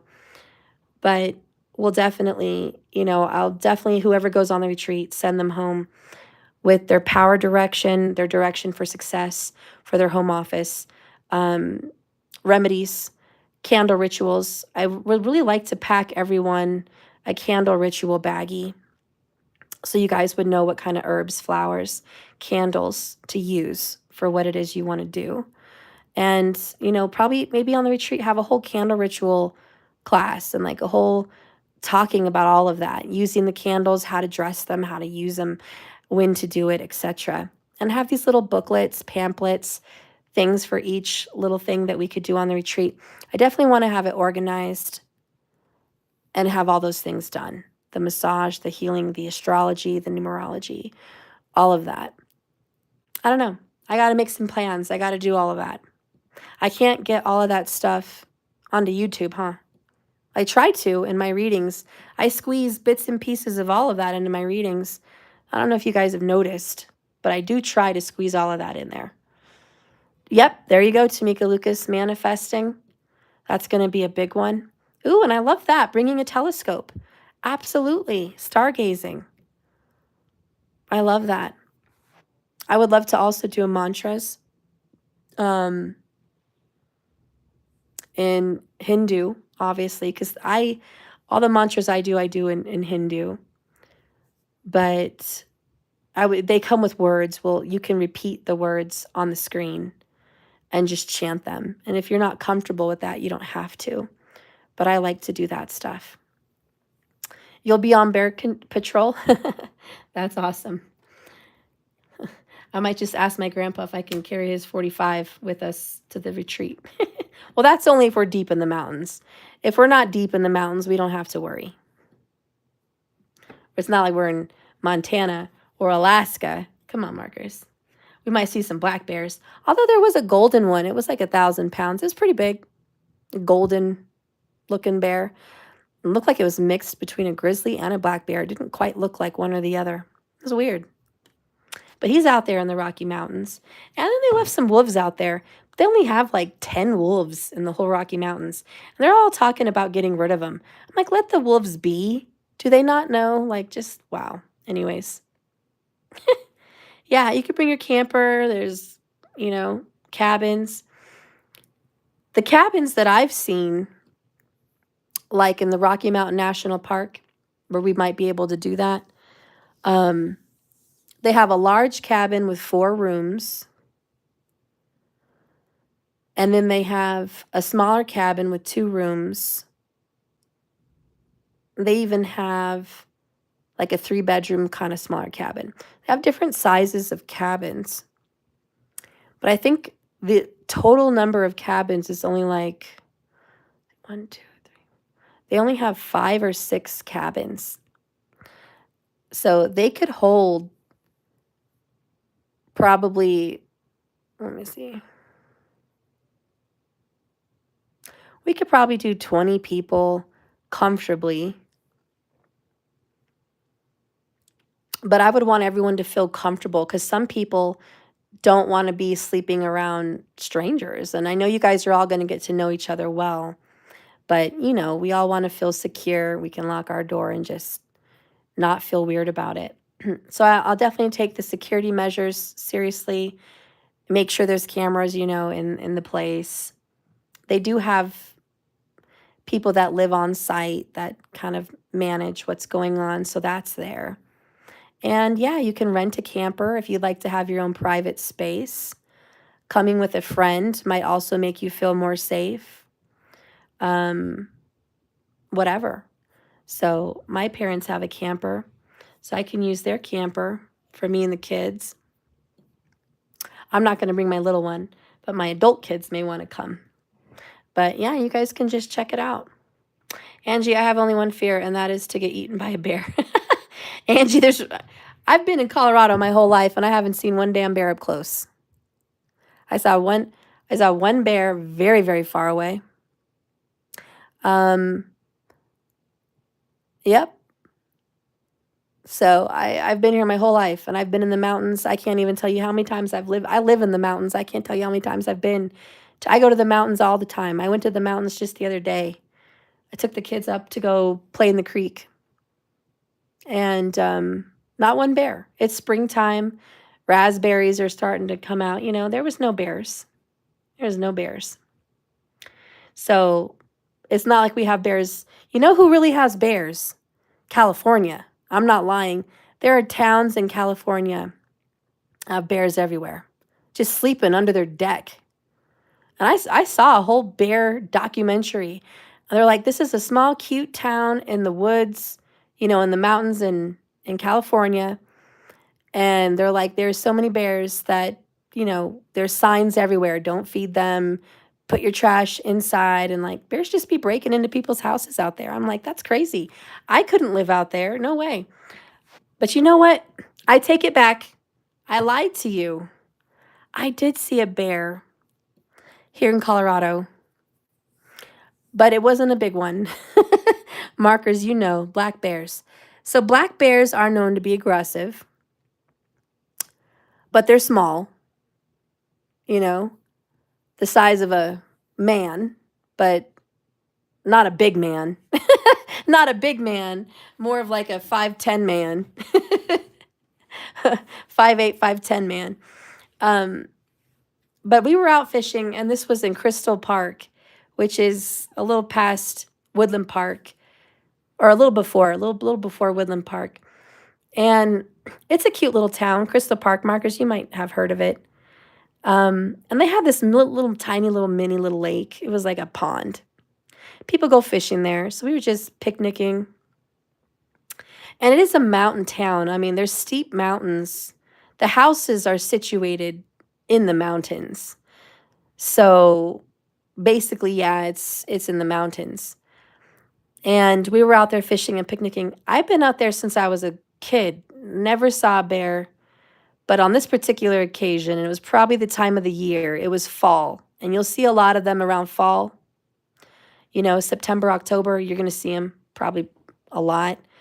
And I believe it was September, to be honest. And this darn black bear went right past me. And I had Matthew in my hands. I was taking him to the bathroom. There was a little gazebo in the middle of the lake. And my family was there fishing. So I walked him on the bridge out to go to the bathrooms by the creek. And there's this black bear that went right in front of me. Like, I was shocked that it missed me. I was like, I was sure we would be attacked. But it went past me. And I was like, oh my God, there's a bear right there. I didn't know what to do. I didn't have the keys to the car, so I was kind of freaked. I ran Matthew back across the bridge, told my family there's a bear. They're like, what? You're joking. I'm like, no, there's a bear. There's a freaking bear right around the bathrooms over there. There's a bear. It's a black bear. And I was like, of course, no one was carrying. Usually my dad or my mom were carrying, but of course no one was carrying. So we're going to be dead, in a few minutes. I'm like, we're going to die. I'm going to protect my baby with my life. And I was like, you know what, worst case, let's get in the water and swim across the lake. Because this bear was trying to come across the bridge, and we're all on the island. If that bear went to the island, he would have been running around after all of us.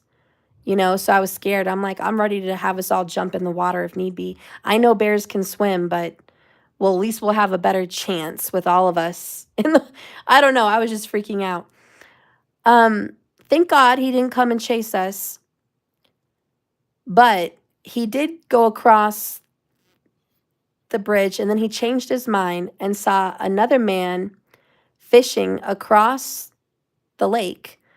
So we're in the gazebo on the island. There's a man fishing across the lake. This bear, stupid, went over there to chase that man. He's running. This bear is running. He's on a mission. And we see him running towards the guy, so we know he spotted a guy. He's after him. So we're yelling at the guy fishing, "Hey, dude, look behind you. There's a bear. Go up the hill," because there's people everywhere. This is not like what you would imagine in the mountains, just trees and lakes, and there's like nobody. This is in a town. This little creek lake, right behind it was a shopping center. You know, there was a restaurant, there was a bar, karaoke. There's people living in houses right around the lake. This is a town. People were riding bikes, walking, going to and from, we weren't all alone out here in the wilderness. We were in a town. And so this bear is chasing this guy, and we're like, "Run, go up there towards the other people. Like, go up towards the people." He's looking at us like we are lying, we are full of crap. And he's just staring there like a doofus. And I'm like, "Look to the right of you. Look behind you. He's close. He's closing in on you." And he finally turns around for a minute and was like, "Oh, SHIT." And he throws his fishing pole. That's probably why the bear was after him. He was looking for his fish. But he throws the fishing pole and he starts to run up the hill towards the road. And then the bear chased him up the hill a little bit, but then turned around and went back towards the lake area. And I was like, "It's time to go. It's time to go home. I'm not here for the bear." And I don't know how many other bears are around, but we're out of here. And then I told my mom, I was like, "How are these people living over here in Crystal Park? How are they just living? Like, they're just going to the trash one day. 'Oh, hi, bear. How's it going, bear?' How are they living? Go into the car one day and there's a bear." I know they don't see him all the time, but certain times of the year, I would not be letting my kids play outside by themselves in the backyard. And Colorado's fun. You want to hike. Every beautiful house in the mountains, their yard is the mountains. So, a lot of kids like to hike around and make forts, and they have swing sets. There's a lot of swing sets everywhere. And I'm like, how are you trusting your kids out there on a swing set and a trampoline? Not really sure when that bear's going to pop up. I wouldn't be there for it. I wouldn't. Amanda Stokes, "I want to ski in Colorado." Yeah, the skiing is great. Everyone brags about the skiing in Colorado, and it's good. It's good. Utah has it just as good, but Colorado is pretty bomb. But you know who really is the bomb for skiing? And I know this because I have family there. I have the inside info. New Mexico, Taos, Ski Valley. Ski Valley in Taos, New Mexico is the bomb. People go there from all over the world. It's kind of like a little hush-hush, posh, not secret place, but the famous people go there because it's their secret place. They don't really want the word to get out and say how awesome it really is. It's freaking awesome. You get there in Ski Valley in Taos, you look up, the mountain is straight up. And when it's snowing, it's beautiful. It's foggy. Snow's just coming down. You see these massive, huge, just, how do you say, hills of snow right on top of the mountain. All these different paths to go skiing on. It's stunning. They have a huge reception area and cabin down there, shops, restaurants, fire pits. It's freaking awesome. And the people that frequent Taos Ski Valley would be Jennifer. No, it's not Jennifer. Why does my mind just escape me right now? What is her name? From Pretty Woman. Julia Roberts. Julia Roberts had a house in Taos, frequented Ski Valley, and the people she was with. Will Smith, I know he has the well-known Aspen mansion, and he skis in Aspen, but that's for show. Where he really liked to go skiing is Ski Valley, Taos. You name it, there's a lot of very posh stars. Leonardo DiCaprio. He also owned a house here in Colorado Springs in an area we call the Broadmoor, We have a very popular Broadmoor hotel out here. But he owns a mansion there. Julia Roberts, Adam Sandler, Jack Nicholson. Some other big ones. I can't think of all the names. But they all frequent Ski Valley in Taos. So, because it's only like 3.5 hours away from where I live in Colorado Springs. So a 3.5 hour drive to go over there to Ski Valley, because I'm in southern Colorado. I'm not north or west of it. I'm in southern Colorado. And so, yeah, people go there a lot. But, yeah, we go to Breckenridge. There's Monarch, Breckenridge. There's Copper Mountain, Keystone. There's all those fun things. They're all great. But I'm telling you, Ski Valley and Taos, guys, that's the bomb. Anyways, what's the average temp out there in Colorado? Markers, are you really going to give a number? What's wrong with you? Are you serious? You're going to give a number? Did you Google that? Listen, we're bipolar. No, we're like quadruple polar. There's never a basic temperature. There's never a basic temperature. Markers. Listen, I will say this. We are sunny like 350 days out of the year. We are more sunny than Florida. We are more sunny than any darn place you'll ever visit. The only places that might be more sunny is the desert, but we're closest to the sun. So you can really get burned out here easily. People don't tend to realize that. How to join my membership? Oh, please go to my website, www.jks1111.com. And there's 2 different kinds of memberships. So there's the basic membership, which gives a lot of free readings, but there's the ultimate, which gives you tons of free gifts. That's available on my website. But you can also be a member here and join on YouTube, whatever floats your boat. But thank you so much for asking. But so we're so high, guys. And so the sun is very strong. You're going to feel it all over your body. It's so warm. People think Colorado is a cold place. Yeah, there's definitely some cold days, but every day you're going to get some warmth. Every day you're going to get some warmth. Even on a snowy day, you're going to get some warmth. When it snows out here, it doesn't stay all day. We might have a major snowstorm like last night, and in the morning it's like covered in snow. I even have video I'll share with you guys from just recently. And then by 2 o'clock in the afternoon, there is no snow anywhere. And it is bright and sunny, and you're taking your jacket off. So, yes, in the morning, you might want to go ahead and get those jackets. You don't need gloves or hats. We don't do that in Colorado. People think they got to have hats and gloves and scarves and freaking bodysuits and ski masks out here. It's Colorado. It's going to be cold. No. We go out in flip-flops in the snow. So it's not that cold. Even if there's snow on the ground, I'm outside in my flip-flops, taking the trash out in shorts. A lot of people go to Walmart, Target, in shorts with a jacket and flip-flops. It's weird. I don't know. I guess we're a weird place. Very mountain kind of place. But it's sunny, guys. It's sunny, and you always pack a jacket. You always have a pair of pants, but then you might want to bring some shorts in case. And it's awesome, In the summer nights, it's pretty warm, but only for like 30 days. But summer nights, it will get down to like 60. In the summer nights, 60, 65.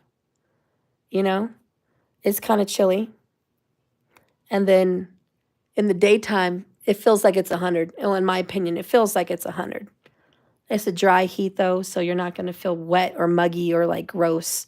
If you're under a tree or in the shade, you'll be fine. But we have our hot days. But yeah, Marcus is probably right. It's probably an average of 75. Average.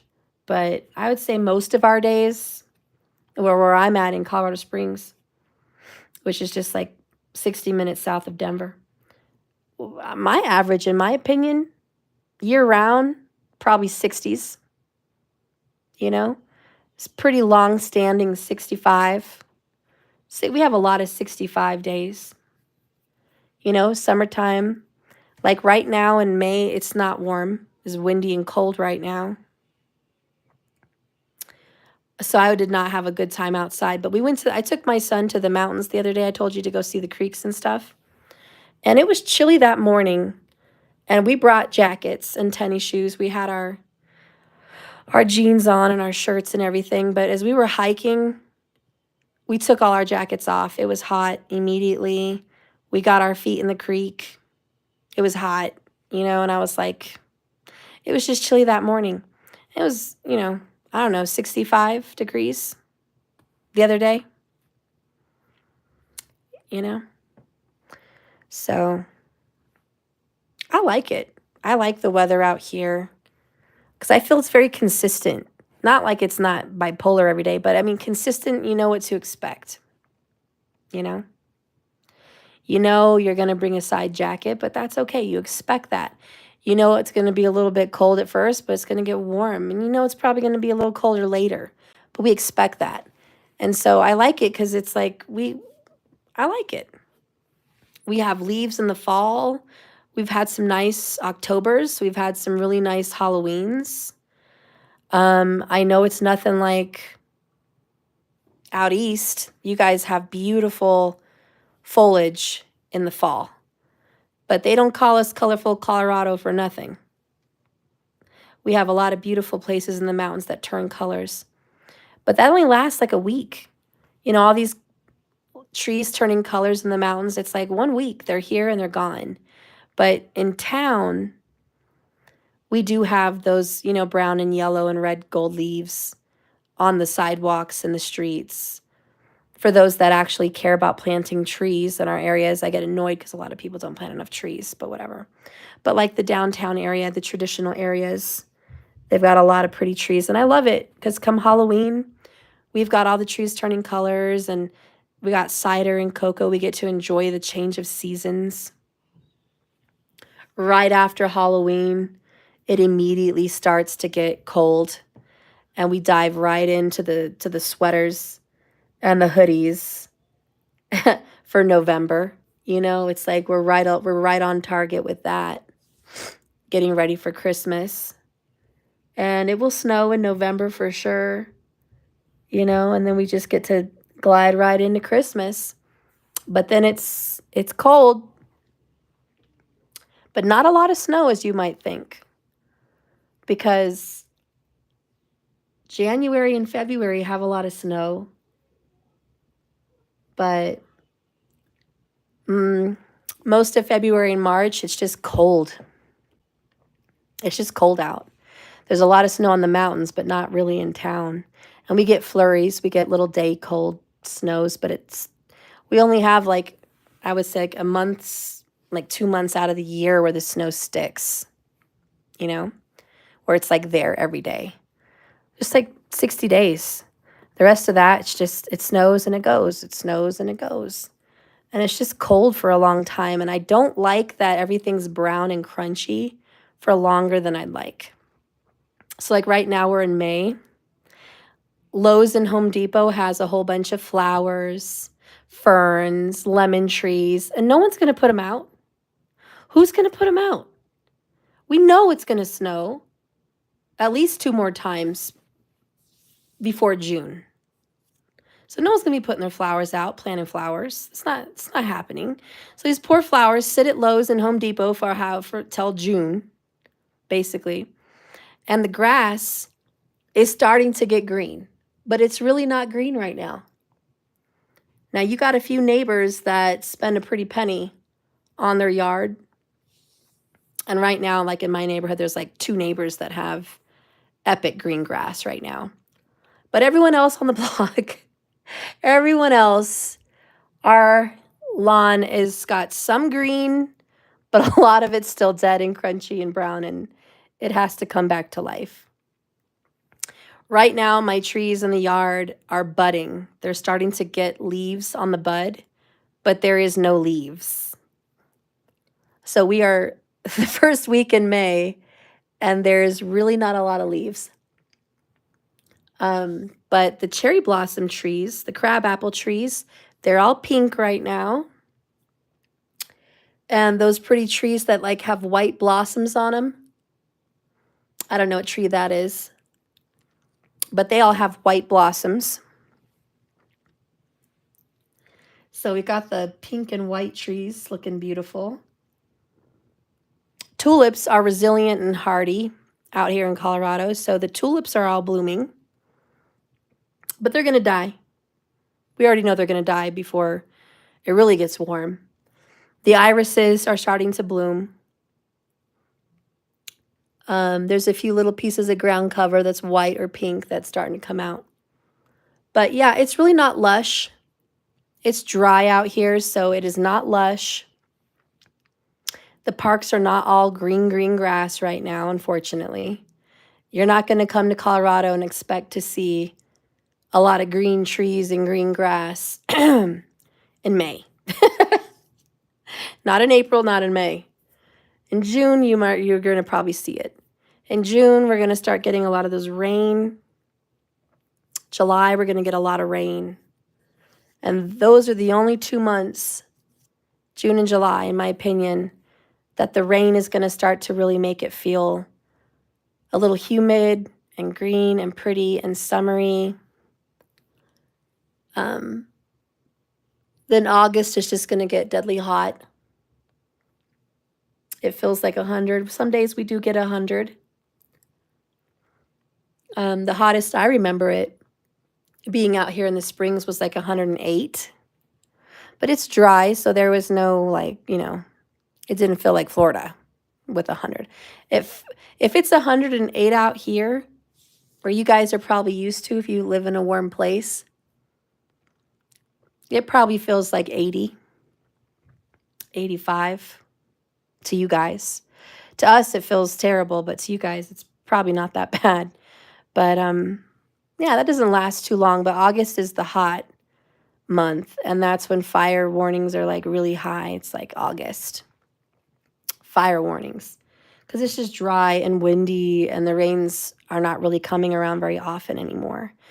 And then going into September, it's like we have a second summer. It's weird. In September, we'll get a few more rains. Just a few more rains out of the blue, like a lightning thunderstorm. Just get a random few more rains in September for no reason. A cold rain, it's nice and cold, but we're going to get a cold rain, and it's green, and I'm happy because it is green again in September. And the grass will stay green, the grass only, but the grass will stay green through October and even November if you leave your water on. And then that's, right around mid-November, you probably want to turn off your sprinklers, turn off your water outside. No one's doing any kind of watering business in November. And most of the people in our neighborhood, we don't have the sprinklers on even in October, because sometimes we get a freeze or a snowstorm in October. So it doesn't burst the pipes. Pretty much everyone just turns off the water in October. But if you have like a water hose, you can still water your grass in October and be green. I was at the airport in Colorado one time. Is there more than one airport there? Yes. Denver airport's huge, massive. And yeah, that's insane. I don't even know what to say about that. That's an insane airport. And then we have nice little Colorado Springs Airport, which it's not tiny. We have all the major airlines that stop there, but it's not huge. But I like to fly out of Springs. So yeah, we have an airport here in Springs.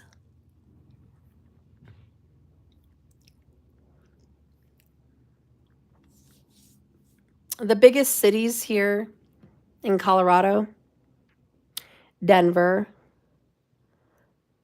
Boulder, and Colorado Springs.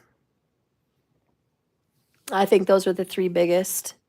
There's a lot of other cities that are contenders as well. You know, Estes Park is awesome.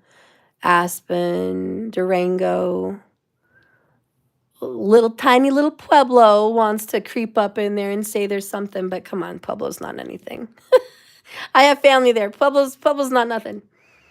But yeah, the big cities, I would say Boulder, Denver, and Colorado Springs. But Colorado Springs was not always big. Even when I was growing up, we did not have the population that we have now. We have so many people in Colorado Springs. I don't even know what happened. They're just building houses just everywhere. And I'm like, what in the heck is going on? Where are these people coming from? Where are these people? We don't have, in my opinion, massive fun things to do out here. Like clubs, you know, big restaurants, huge museums, you know, like what do we have out here? We have the mountains. And yeah, people go to Divide and Woodland Park, Crystal Park. They go camp in the Rocky Mountain National Forest. We have Cheyenne Mountain. We have the Cheyenne Mountain Zoo, which is an epic zoo. It's actually voted number 3 in the country at one time. At one time, it was number 1, but now I think it's like number 3. But it's a very epic zoo. So the zoo's worth going to. But really, what else is there out here? It was just Texas Roadhouse, the movie theater. The mall was great. Hasn't been great in like 15 years. So that's out of the question. You know, it's just basic. Like, what are you all out here for? Where are all these houses? What are you all doing out here? I guess there's some jobs out here, but, you know, epic jobs? I don't know. But, you know, to each their own. There's a lot of building construction jobs out here, obviously, and there's some good factories. There's the Amazon warehouses out here in the Springs, one of the Amazon warehouses. I don't know. Intel is out here. Oh, I guess I'm forgetting what everybody knows in Colorado. Colorado Springs is for military. I forgot. I know. I'm just, you got to forgive me. I'm used to it. So it doesn't even faze me at all. It's like not even on my radar. But we have the Air Force. We have NORAD. And we've got the Army base. Fort Carson. So, yes, we do have a lot of military out here. So there's a lot of military out here. The bases are huge. Plus, they spread out. They leave, they go to the houses. So there's a lot of military throughout our city, even all the way up north, far away from the base. Lots of military just everywhere. So that makes sense. That's definitely one of the jobs people come out here for. Then we have the Olympic Training Center. So people call us now Olympic City. So the Olympic Training Center, you know, which is like worldwide, I guess. They're all there. So I drive by. My grandma lives right by the Olympic Training Center. It's by Memorial Park, which is a pretty big park in Springs. It used to be. It was pretty cool 20 years ago. Now it's not all that. But they got Memorial Park, Memorial Hospital, and then there's the Olympic Training Center. And so there is a lot of people from all over the world with different accents that we catch in the downtown area. So they don't even speak English. Like there's so many people from all over the world training here in Colorado Springs at the Olympic Training Center.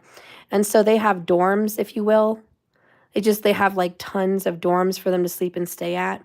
And then they go and explore the city. So they have a lot of that. And like I said, Manitou Springs is really fun. They have a lot of pioneer stuff out here. Don't forget the Free Corner Music Fridays in Old Colorado City. Yeah, that's what I was going to lead into. They have a lot of pioneer. So this town, this city was Arnold Palmer kind of settled it. Nikola Tesla actually settled here. He was killed here. He had his office, his building, his Tesla Towers here in Colorado Springs, right where the Memorial Park is. So this is a hip pioneer place. Gold Rush. We have Cripple Creek up there, so a lot of Gold Rush people. So they kept that theme for the downtown area of our Colorado Springs. And so there's a whole, it's called Old Colorado City. And it just gives you that old-fashioned pioneer feel. And they kept things like the Old West, you know? But it's not like Western cowboy stuff. It's just pioneer stuff. The Victorian age. So our downtown has just a lot of Victorian homes, Victorian looks, Victorian museums. We have the Pioneer Museum. Yeah, we got Bishop's Castle.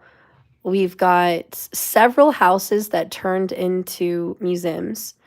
And then we have Molly Brown from the Titanic. She settled out here and had a house out here, so they turned her home into a museum. You go up to Cripple Creek, you could pan for gold, a lot of pan for gold stuff. Gemstones, a lot of gemstones out here in Colorado. So you're just gonna see gemstones everywhere. Just every shop's got freaking gemstones left and right, up and down, in and out, just gemstones. And wagons. They have a ghost town museum, very pioneer looking. It's been there forever. Oh, they have a lot of breweries out here. So a lot of people out here like to make craft beer. So pretty much whenever you get closer to the mountains, because Colorado Springs spreads out to the plains, there's a lot of plains out east. And then you get closer to the mountains and there's a lot more things like that. And you'll see a lot of breweries. And so you can pretty much pick out like even just like 20 breweries in the city and just, go have some craft beers, pretty much craft beer everywhere. But they've got that going on. Fire pits everywhere. So like a lot of restaurants all have fire pits out here on their decks, their patios, whatever. They all have fire pits. Pioneer is really popular here though. And so like in Manitou, everything's old Pioneer looking. And there's houses that have turned into restaurants and bed and breakfasts and museums. And you just pay, and it feels kind of ghost town. Very ghost town feel. But it's not empty. I'm just mean it kind of has that creepy feel a little bit. A lot of buildings though, it's not like some of those shows you see on TV where they're like it's alienated away from the city, and it's like it's not like that. It's very city. It's just, I don't know how to explain it. But they do have some really cool ghost town stuff in Cripple Creek. So like on Halloween and stuff, there's a hotel that they claim is haunted. I don't know. I've never really been up there, but I want to. With me and my son, we want to go try it. But yeah, there's a hotel. They claim there's a couple ghosts up there, and they have like a ghost tour. And so you pay money to stay the night, and kind of record, see what you could find in these hotels. And it's way up there in Cripple Creek where, they pan for gold, is a mining town. And then there's an old mine. So you could actually go down like a couple 100 feet, I believe, or maybe just a little over 100 feet into the mine through an elevator. And you get down there into the shafts, and so you get to like check out the old gold mine stuff. And then we have the Cave of the Winds, and there's just huge crystal developments, and you can just walk through caves with crystals up and down, and it's really cool. So they have that. They have Cave of the Winds. They've got, now that I think of it, they do have a lot of fun stuff out here. I mean, they've got zip lining. They do that thing where you go on the plane and jump out of the plane, the parachute. They do that all the time. Right around Air Force Academy, they always have, parachuting, jumping going on. People fly planes for fun, so they learn how to fly planes out here. I see a lot of people flying planes. But just mostly a lot of people like to go to the mountains and picnic. There's a very beautiful mountain springs, mountain creeks, waterfalls. Seven Falls is really where I live. It's more Colorado Springs, so there's Seven Falls. And there's a whole thing up there. You have to now it's supposedly so important. They have it gated, and you have to get on a shuttle and like pay to spend the day there. But it never used to be like that. You used to be able just to drive up there and park and go see it, you know, without paying.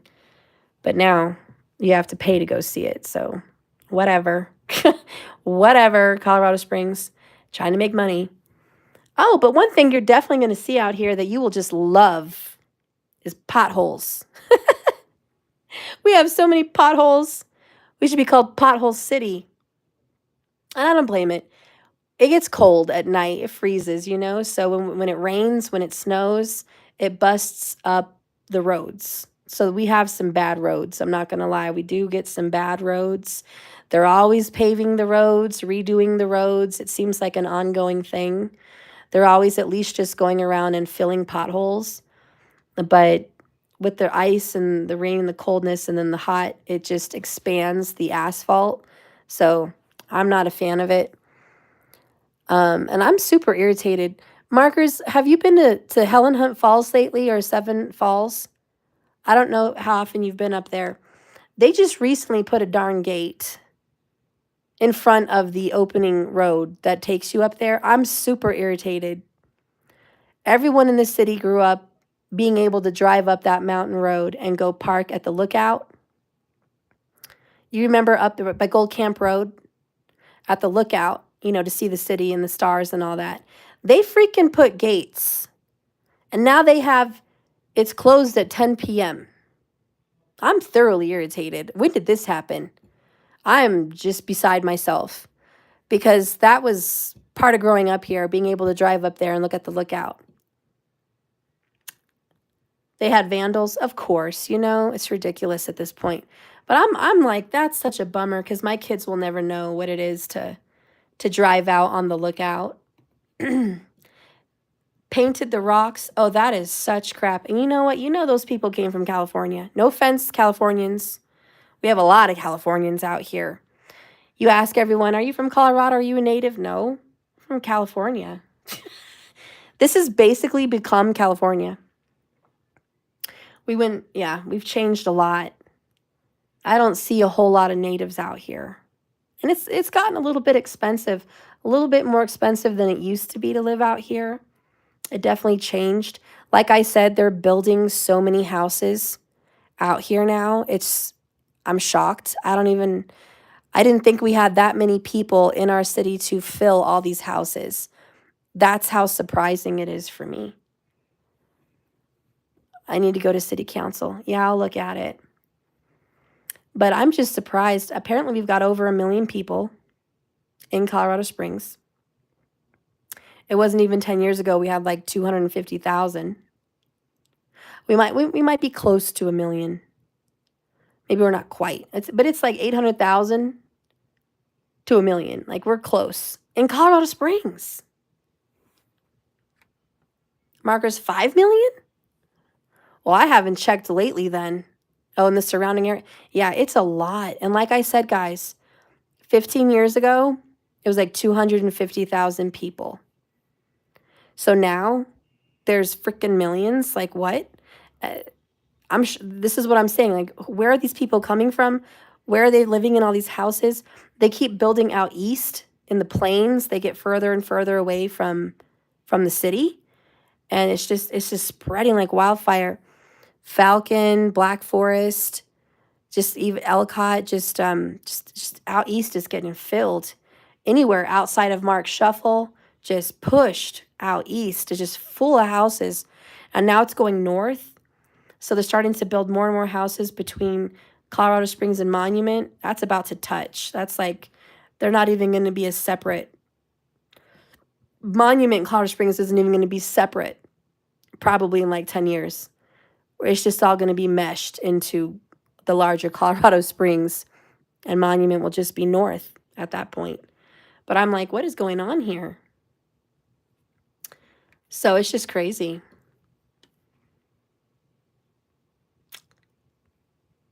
So I'm shocked. It's just getting filled out here. Are you born there originally, Steph? Yes, I was born here.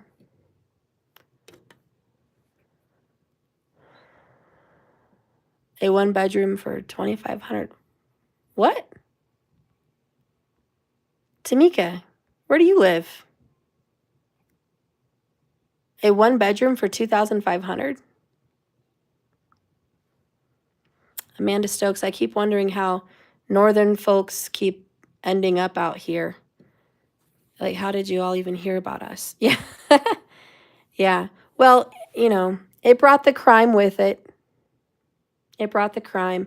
We never used to have crime like we do now. My car was stolen last year, guys. It screwed me over big time, but I never, and we grew up not even worried about locking our doors, in this part of town. And freaking stolen my car right out of the garage. Crime has risen out here. They found a body in Cottonwood Park recently, just the other day, which is a northern nice part of town park. So I was surprised about that. You can attribute that to apartments.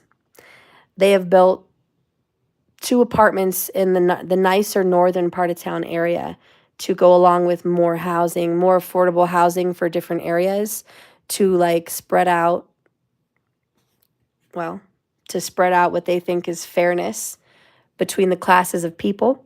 And when they brought those apartments, they've allowed a lower cost apartments, They brought with them a lot of homeless people, robberies, thefts, car thefts, window jackings, and drugs. And so before these apartments were built, we didn't have any of those issues in the neighborhoods. But now up north, we do have those issues in the neighborhoods. And these are nice suburban areas.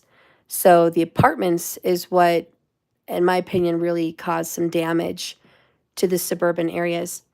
And, it's a touchy subject, but a lot of people say we don't want to keep traditional suburbia. You got to spread it out. You got to, share the wealth, basically. But really, it's damaging. And when you share the wealth, when you start building lower income homes into the suburbia, it ruins suburbia. And think about what LA used to be in the 50s and in the 60s, even the 70s. Everybody was moving out to California. They had beautiful suburbs, beautiful new homes. Oakland used to be very beautiful in the 50s and 60s. All of LA, San Bernardino Valley, all beautiful suburban areas. And now, y'all already know, it doesn't go with, I don't have to say anything about it. People are not happy with what LA looks like. They're not happy about it. Okay? And when you start to transform the suburban neighborhoods, that's what's going to happen. And so, where I'm at out here in suburbia, it's like the more people want to infiltrate that, the more you're just going to lose it. It's going to get lost, and you're not going to have the traditional, I want to raise a family out here. You're not going to want to have the house, the picket fence, the backyard playground, the trampoline, the neighborhood gatherings, the feeling safe to walk your dogs to the open space in the neighborhood.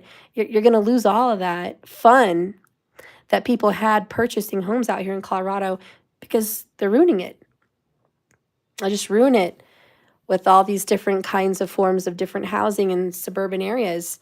Now, all the nicer part of town areas that people who grew up here knew these were the safe, nice areas, we got to keep pushing north. It's like we're slowly getting pushed up, up, up, up, up. We're getting pushed. Amanda, we've got so much low-income housing everywhere around here now, but yet still so many homeless people out here in the streets. Everywhere around here, though, still, it's sad. It is very sad. Yep. It's become cities of homeless. And I've been to Denver recently, and it's gotten real bad. Never have I seen in Denver homeless cities. We've always seen, homeless at parks with their backpacks and their shopping carts, and they kind of vagrantly move from place to place. But we never saw tents posted up on sidewalks. And now in Denver, in the actual heart in the city of Denver, where people are buying, $3 million condos, $5 million apartments, $1 million houses right there in the heart of Denver, right around the Natural History Museum and the Capitol State Building.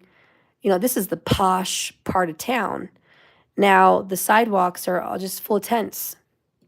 So if you can imagine living in one of those high-rise condos or apartments, if you imagine walking your dog down the street in the city there, and you just went down the elevator and went to walk your dog, you now have to worry about being mugged, raped, running in and seeing shootings or drugs right in front of your face. You might run into, there's just homeless outside.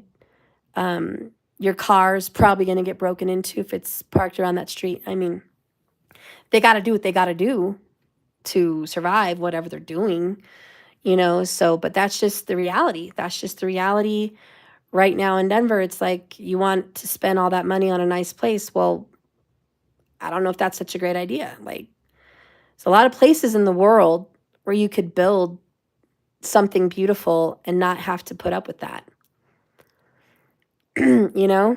It's like you can go to Dubai, you can go to Italy, you can go to Greece, you can go to Spain, you can go to freaking anywhere and probably spend $1 million and have beautiful surroundings, but people want to go and get involved into that. Even the parking garages are filled. And I'm not trying to throw any shade on anything, but I will say this. We were a sanctuary city in Denver, and we felt it. We even felt it here in Colorado Springs. So when all this border stuff was going on, there was like 3 million, immigrants over there in Denver staying in Comfort Inn and Holiday Inn and, these hotels recently. And so we've been seeing a lot of people driving from Denver to Springs to get weed and other things like that, but also just to check out the place with no insurance. So accidents have really gotten crazy. There's been a lot of crazy driving that I haven't seen living here my whole life. I see a lot of driving that looks out of the country driving, like not legal driving, like this is like from Asia, or like, you know what I mean? Like, this is not the kind of driving you see in the States. And I'm like, this is crazy. So with my kids learning how to drive and getting their licenses, I've told them lately, like, you really have to double check. I don't care if it's a green light. People aren't driving correctly out here. And we've noticed it with the cars. And then we've noticed it at the grocery stores. Me and my daughter up north in a nice part of town in the Springs. This is not an area where you would worry. Where you would worry would be South Nevada, which is like 20 minutes south of me. Those are the areas you would worry. You wouldn't want to go to those grocery stores at 7 o'clock at night. Okay? And most, downtown, like, you'd worry. So I'm in a place where you don't worry. So I'm up here, and that's where a lot of immigrants have sought out easy access to the highway. So you come straight from Denver all the way down I-25, and you go east on Woodman, and there's a lot of stores there that they could do things with and quickly get back on the highway and disappear. And by the times the cops ever get called, they'll be gone. So it's an easy exit plan. Now I know. I didn't know before, but now I know. And so me and my daughter were in there, and these people, just south of the border, like me, but not from here, were walking around the grocery store. There was like 5 guys trying to kidnap my daughter. They were watching her, and I don't think they want to get me. I'm a 40-year-old woman. I'm not super fit. I don't think they were hunting for me. But my daughter's beautiful, and she's young. She's not even 18 yet. And so my daughter looked at me and she's like, Mom, do you see these guys like weird shopping around with no shopping cart? Just looking in aisles, grabbing boxes to read the back of them, and they don't have any shopping cart to put the food in. I'm like, oh, I'm clocking them. I see them. So I was like, get close to me. And we have tasers, and we carry. So I made sure to mention that out there. I'm like, it's a good thing we carry because I'll blast someone's head off like in a flash. It's not a problem for me. One minute you will have a head and the next minute you won't. It's not a problem for me. And so I was like, I don't know if they understand English, but I'm carrying. So it is what it is. It's King Supers. It is what it is. And he still didn't care. He was just hanging around. And there was another two guys, and they were about 40s and clearly not from here, okay? I know. Believe me, I know. And they didn't speak any English really. So I go and I tell the workers at the grocery store what's going on. I said, me and my daughter are here. We do not feel safe. There's about 4 people walking around here in the store without a cart, and I'm not stupid. They're trying to run off with my kid. And that's not going to happen. And they said, we have been noticing them. We've been watching. And thank God for these young men, because he was all of 18 years old, just a young man. And there was a couple other men. They were like, 20s. And they gathered up together. They were not a security team. They were just workers. But they were like, we will do what we have to do to protect anyone here in this store. And they said, we've already called the cops. So I called the cops too. And I was like, I'm on the phone with the cops. I'm like, I'm not going to the parking lot with these creeps walking around the store. They are just waiting for me to go to the parking lot with my daughter. We're not going out there. And so the guys were like, we'll walk you to your car. So these men were around us. And then one of the guys confronted one of the main guys and said, what are you doing here, man? He's like, do you need a basket? Because you've been shopping for groceries, but you have no basket. Would you like a basket? So he let him know, we're clocking you. We're watching you. And he said, yeah, I'll get a basket. And all of a sudden, he just started throwing in macaroni and cheese. And then another guy walked out to the car. He left with nothing. And they'd been there for an hour. And so this guy starts just throwing stuff in there. He knows at this point, they're all being watched. They stepped into the wrong part of town.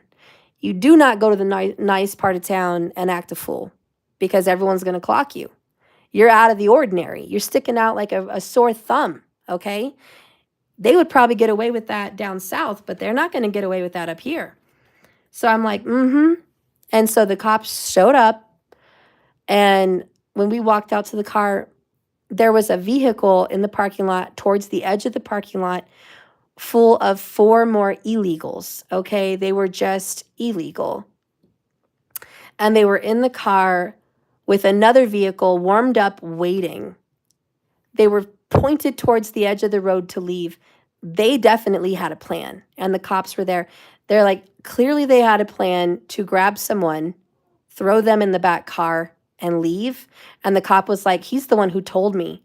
He's like, they look for grocery stores like this next to a highway or next to a main road, so they could easily drive off. Within 5 minutes, they're gone out of the city. You're not going to see them. And that's how they get away. So they had it plotted out pretty good. They knew where to hunt down young girls or children, or who knows what, even boys, who knows what this age is coming to. But like I said, we feel that here in Colorado Springs because we're not a sanctuary city here. But, Denver is. So we felt it. We felt the push of what was going on being pushed down here from Denver. And we look around, we just see more of it. We just see more of it everywhere. My brother, he does security.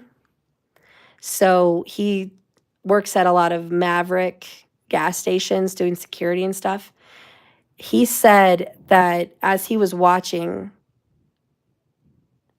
what the city was doing, they had Greyhound buses coming from Denver, just dropping off homeless illegals here, South Nevada, down south, just dropping them off there at the Maverick.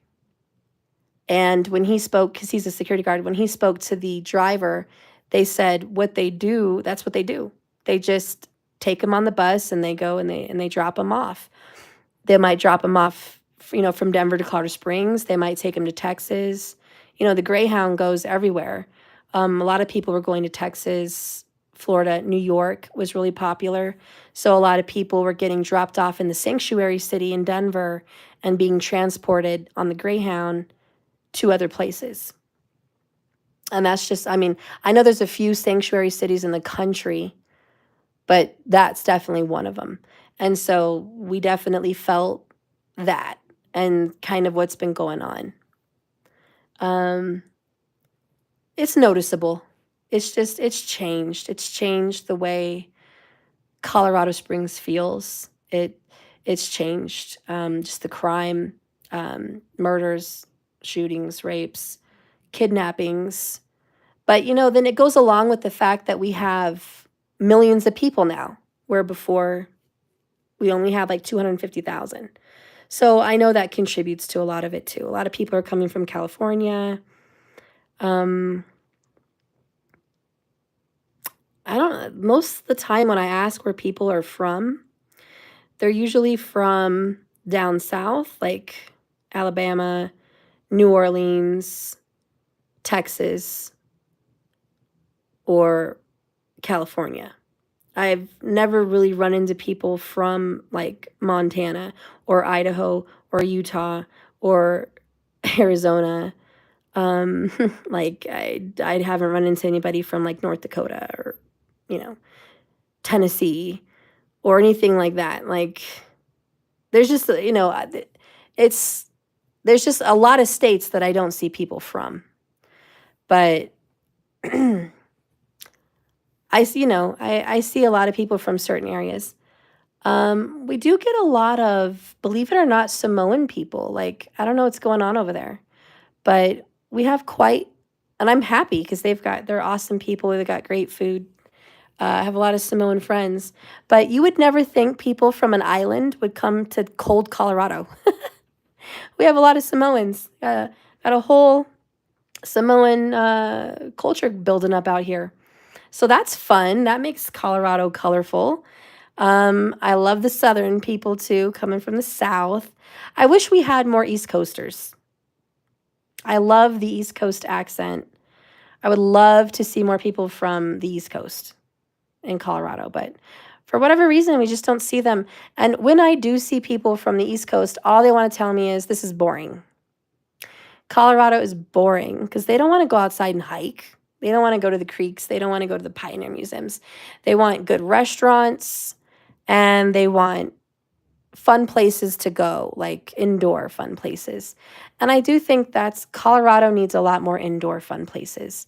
We have a lot of outdoor, but there's not a lot of fun to do indoor. We really need more of that because a lot of people just, they just get bored. And there's not a whole lot to do, like clubs, restaurants, venues, things like that. But that's probably why I don't see a lot of East Coast people. But the outdoorsy type of people love it out here. Markers, I'm going down the river from the lake to Pueblo. Oh, little Pueblo. The Chili Festival. Only things I like about Pueblo is the Chili Festival, the State Fair. The Pueblo Zoo's fun. I grew up going there. And the Pueblo Reservoir, which is for boating, jet skiing. I like that. That's what I go to Pueblo for. But I'm going to tell you guys one thing. If you want good food, you're not going to find it in Colorado Springs. I don't know what happened. I don't know what happened, y'all.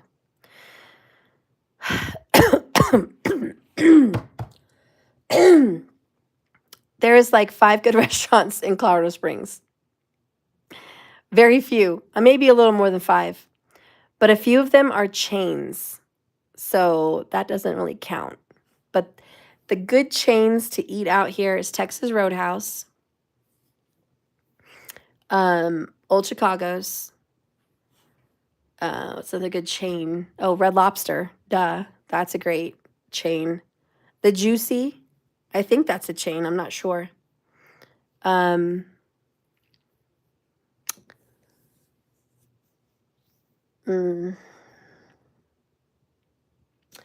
Yeah. And there's one place called the Hacienda, which is good Mexican food. Decent. I'm going to say decent. They have good tortillas there. Anyways, there's really not good Mexican food out here. There used to be, but then everyone started throwing beans out of a can, putting freaking enchilada sauce out of a can, putting nacho cheese sauce instead of shredded cheese. You know, everything that's Mexican out here is freaking microwavable dinners, basically. You'd probably enjoy Mexican food much better from the grocery store if you go buy Amy's cheese enchiladas. You'd probably have a much better meal than some of the restaurants out here. I don't know what happened.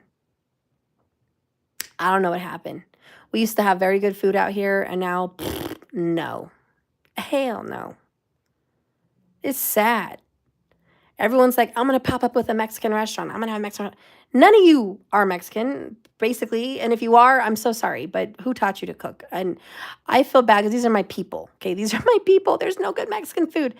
It's sad, but don't come out here for that. Don't come out here for the food. Now, Denver, I do hear you have a lot more food choice in Denver. We just don't have it down here. And the little local good places to eat would be like, there's a place called Panino's, which is the bomb.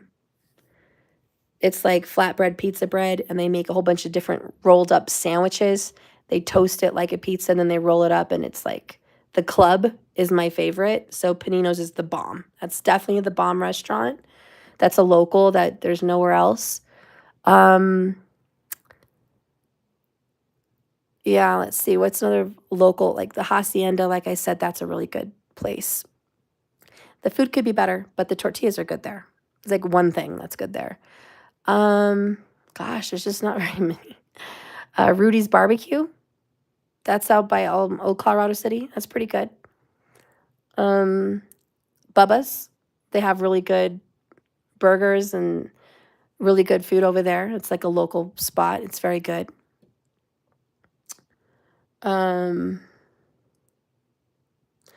Wade's Cafe. It's a great little breakfast spot. It's local. That's very good. You know, but if I had to do a review, there's not a lot of good places out here. How about Caribbean people? Any out there? You know, I haven't seen too many. I've seen a lot of Samoans. I haven't seen any Caribbeans. I would love some good Caribbean people out here. We need it. We need that. And we would love to have some Caribbean restaurants, something fun. If anybody wants to move to the Springs and open some good restaurants, you'd probably be rich, because what happened to our food out here? You know, people are happier to order fast food from like Subway and freaking basic places like Jimmy John's, Subways. You know, DoorDash might pick up like some Red Robin or something, but it's like, where's the good food? You know, lame. Jerk chicken, curry chicken. No, we don't have anything like that. I haven't, if we do, it's like on a part of town that we never go to. And why would they open up a business on that part of town? Because they're not going to get the clients they need, or they're not going to get the customers that they need. I have seen people open up probably good Puerto Rican food, Caribbean food, you know, dishes like that down south, because maybe that's where their family's from. It's not the nice part of town, and they're not going to get customers. And so they end up probably going out of business.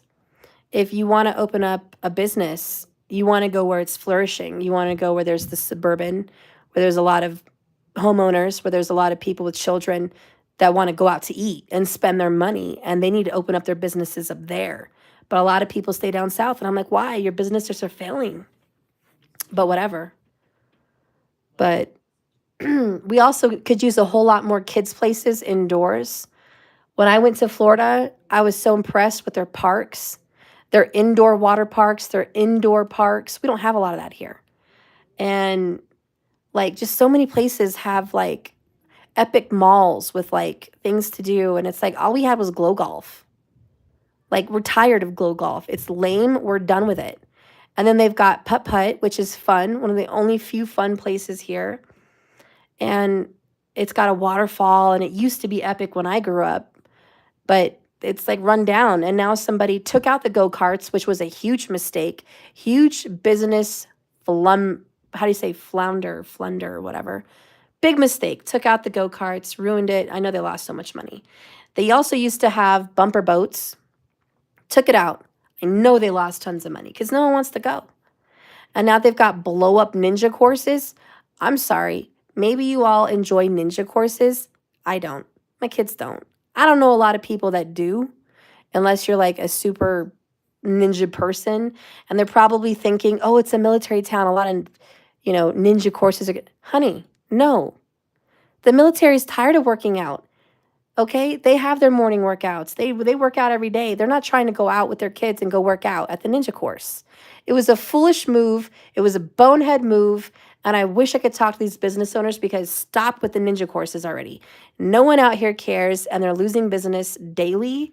What they need is the indoor activities. They need to get kid-friendly bumper boats. They need to get go-karts. They need to get freaking crap like that. Indoor climbing places that look like the outdoors because, it snows here pretty often or it's cold. We need indoor. So people need to have indoor stuff out here and they just don't. And we had this one hotel that was epic. It was called the Embassy Suites. And everyone would go there for like weddings or lunch. They just wanted to go to Embassy Suites to just hang out because the whole indoor of the hotel was an atrium. And it had a creek with fish and palm trees and it was like tropical in the inside of this hotel. And so, hello, we're from Colorado. Of course we want to go to a warm indoor atrium. And the bonehead, the freaking brilliant bonehead that took over that hotel, some freaking Californian butthead probably, was like, we're going to make it modern. We're going to rip out this here freaking atrium and we're going to put modular square water fountains that are just trickling with those fountains that just pop straight up and they have lights. They have a modular fountain with 3 popping up little fountains with lights. They ripped out our atrium to do that. And bonehead freaking builders, creators, investors, what a freaking bone. I can guarantee you whoever took over that hotel was not from Colorado. Absolutely not from Colorado. Because he thought it'd probably be a brilliant idea to make that space modular, like modern, if you will, modern. He put black stone everywhere, modernized it. And I asked the people at the front desk, I'm like, why did they do this? Why did they destroy the atrium? And of course, they're like, somebody new invested it, bought it, and took over, and that's what happened. And they wanted to make it so they could have more venues. So some brilliant, I'm being sarcastic, by the way, some brilliant person thought it would be great to have more floor space to have events like weddings or Comic-Con things or, business gatherings. Guess what? Nobody's coming because nobody cares. Because nobody wants to go have any event there. Because why? It's basic. It is basic. They turned an epic hotel into a basic Holiday Inn is what it feels like. And you know what? No one's going there. And it's a shame because the Colorado Springs people would spend money to go there and stay the night for birthdays, weddings, anniversaries. Like everyone from Springs was going there. That was their business. Not out-of-towners. Not out-of-towners. It was the Springs people. And they lost it. They lost all the business. And you know what? I bet you my left foot, that hotel is going to go down. They're going to lose money. They're going to who knows what. They're going down. They're probably already downhill. I took my kids to stay there one night. The rooms went downhill, the bedding. I was just like, this is not the 5-star hotel that it was. What a shame. But that's what people do. They come here they're just greedy. They wanted more money for floor space, not thinking we're going to lose 80% of our bookings with less floor space because we took out the atrium. So I'm telling you, if anybody wants to come out here and be an investor, open up a business in Colorado Springs, you'll make a lot of money if you have good food or you have an eventful indoor space. And I want to smack my friends over their head. I have several friends that have opened up restaurants, and I'm like, why? Another one? Another basic restaurant? When they could be investing in fun things to do in Colorado. I had a friend that opened up a sushi place. I'm like, we have how many sushi places? Like freaking 200? You're going to open up another sushi place? What do we need? We need something fun out here. Like, how about an indoor Willy Wonka factory? You know, how about a freaking indoor jungle play place with an atrium? That would make money, a lot of money. And you know what? I'm going to talk to people about it out here, and I got to find some investors, but I want to definitely talk with people about opening up a really good restaurant like Rainforest Cafe, but even better, like, you know, the look of like a tropical island type place with like a beach look, and definitely like some atrium beach water stuff, some fish, some trees. I was even hoping for like a little ride, a little boat ride. Because Casa Bonita in Denver is super popular. They don't even have a boat ride. They should, but they don't. But I mean, we should open up some cool stuff like that. And Colorado Springs would be rocking. It'd be just rocking and rolling. But whatever. People just, they want to move here from other places and just keep it basic. So I'm not impressed. I'll tell you one thing. We could use better parks out here. Better parks. Who is making the sushi? Well, yeah, he hired people. So whatever. They have indoor cliff divers. Yeah, it's cool. You know, but the reason people go there is really not for the cliff divers because, yay, we get to see a guy in underwear jump into a water. You know, I could see that at the pool every day. But they go there for the ambiance. They go there because in Casa Bonita, it's like you're walking into a tropical place. It looks like you're in lava stone caves. It's like the caves look like lava stone. They have a huge blue waterfall with a blue lagoon, palm trees. They used to have mariachis. I don't know if they do anymore, but they had the mariachis. It was epic. Yeah, it looks like the inside of a volcano. It is awesome. So thank God South Park saved it because some doofus wanted to get rid of it after 2020. I'm like, you're such a doofus. That is the epic spot. People travel an hour, 2 hours out of the way to go to that restaurant. And the food was terrible. Still is, by the way. The food sucks. They redid it. It's supposed to be better. It's not. Anyways, it's more expensive. You don't get seconds. And it's not better. I just thought I'd tell you. But anyways, people don't go there for the food. They go there for the ambiance. They want to feel like they're traveling to a destination because they're sick of being in cold Colorado. Simple. People would make so much money if they invested in indoor places out here. Can you get free services from any small business development center with a business advisor from idea to business and still help? I don't know. Start the revitalization of Colorado Springs and you'll be rich. I probably would, and I'm going to tell you the truth. You know why? Because there's a lot of rich people out here. Like I said, the skiing, hello. People move out here for the skiing and the mountains. What kind of people move to go enjoy skiing in mountains and golf? Rich people. People can't afford skiing. Normal people can't afford to ski. It's like freaking $200 a day. Fluff for each person. The average people can't afford to ski. It's rich people. So they're moving out here. You got people like that work for the bigger companies, but more, military, Air Force, they get paid well. And let me tell you, if people invested in good businesses out here for families, they would be rich. They would, because there's lots of people out here to spend. Just like in Orlando or LA and, New York, you spend money on activities, things to do for families, they will go. Build it and they will come. The problem is there's too many freaking macho men out here that build basic crap. The Great Wolf Lodge out here, it's decent, but it's not all that. It's not all that. At Christmas time, they have a bunch of trees in the Great Wolf Lodge. They don't even light them up. They're just plain trees with no lights. Failure. I could be such a good business advisor for businesses and help them make a lot more money, but I don't know if they hire people for that. But they don't even light up the trees with Christmas colors for the kids to go to Great Wolf Lodge. Also, they've got this great water park with 3 bars to keep the parents nice and drunk. Why? Because they're too busy freezing and they're angry at all the money they spent. And you know what they need? A hot tub. They don't have a single hot tub at Great Wolf Lodge.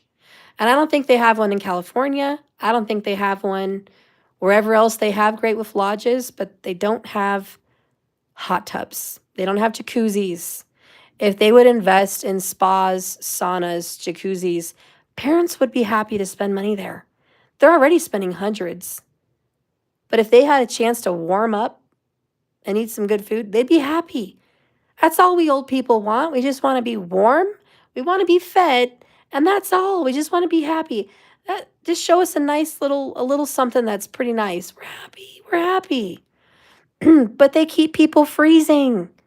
People with arthritis, people with bad backs, people that are tired of being in a cold pool for 8 hours and nowhere to get warm.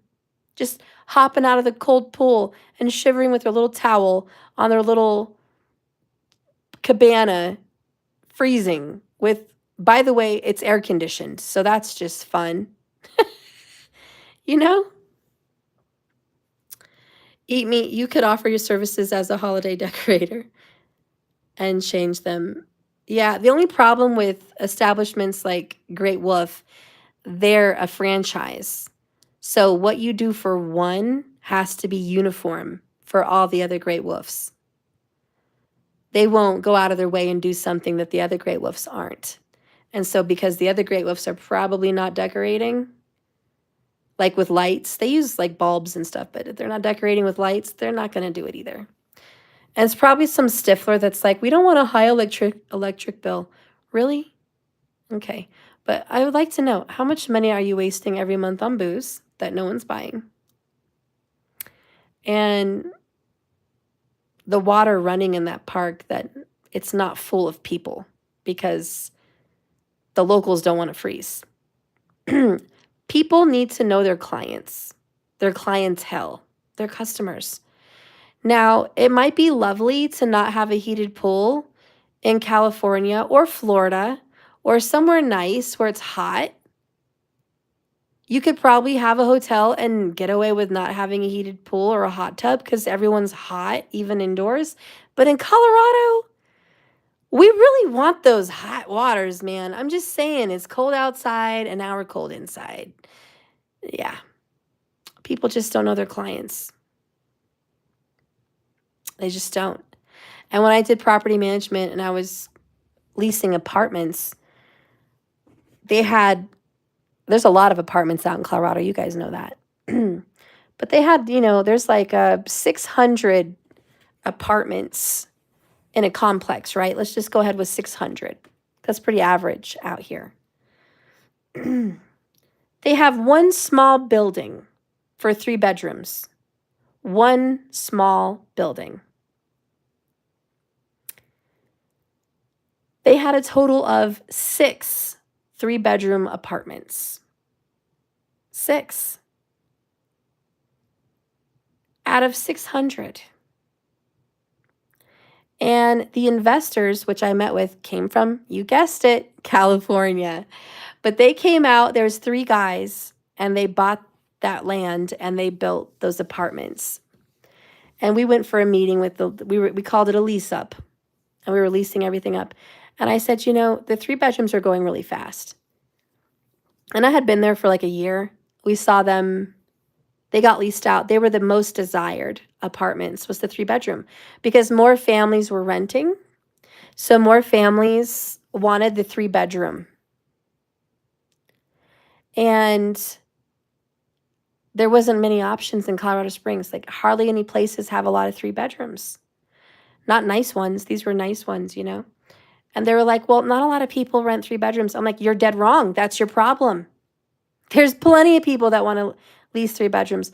And they're like, well, we're businessmen and we know. And they're like, there's a lot more college kids. There's a lot more young people that just want a 1 bedroom.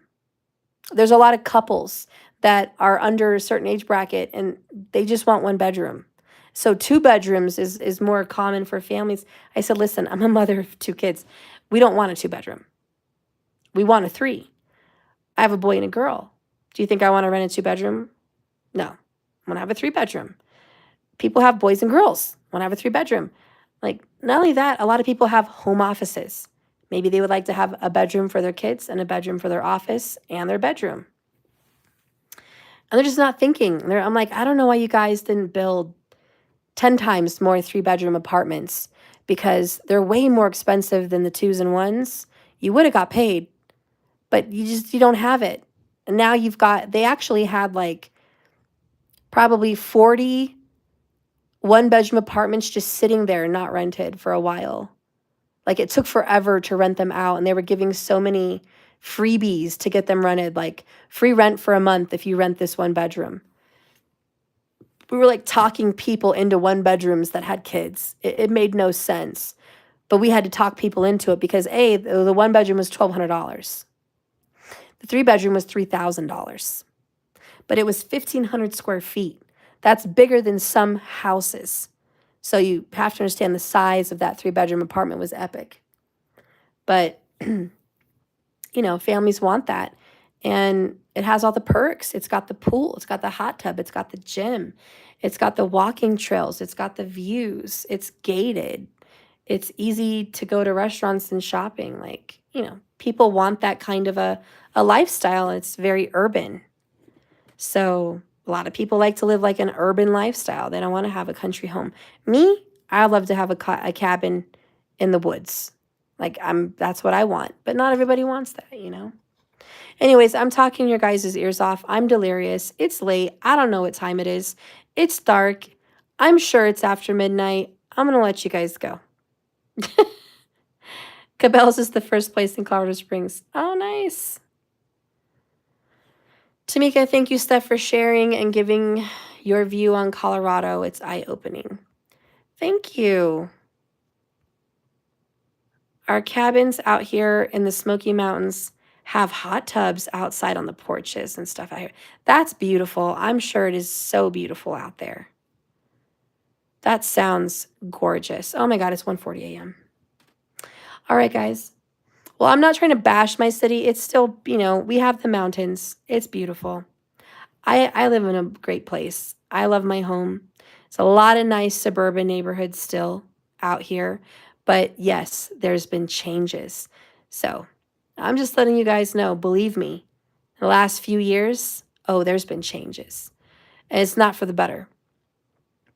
So whoever's running this place, and we all know who, is not doing a great job. But I'm going to leave it there. I can only hope Colorado gets better. We get some more business people out here that actually want to have good restaurants and good places to go. That would be lovely. But we've got however many millions of people, and no one's opening up epic places. So I hope we do. If not, maybe your girl is going to be the first person to open up with an investor that wants to work with me some epic place that's going to make a lot of people happy out here. And if I come up with some epic place like Casa Bonita or something even more awesome than that in the Springs, I will let you all know and invite you all out here for a grand opening. I'd love for you guys to see it, but we'll see. Right now, it's just dreams, but we'll see how it goes. Well, I love you guys, and good night. 3 a.m. there. Oh my gosh. Eat me. You're welcome. Hope you guys had fun chatting with me. All right. Well, I'll see you guys tomorrow. I love you, and sleep well, and good night. Bye, Tamika. Bye, Markers. Good night. Thank you for being in here. All right. Bye, guys.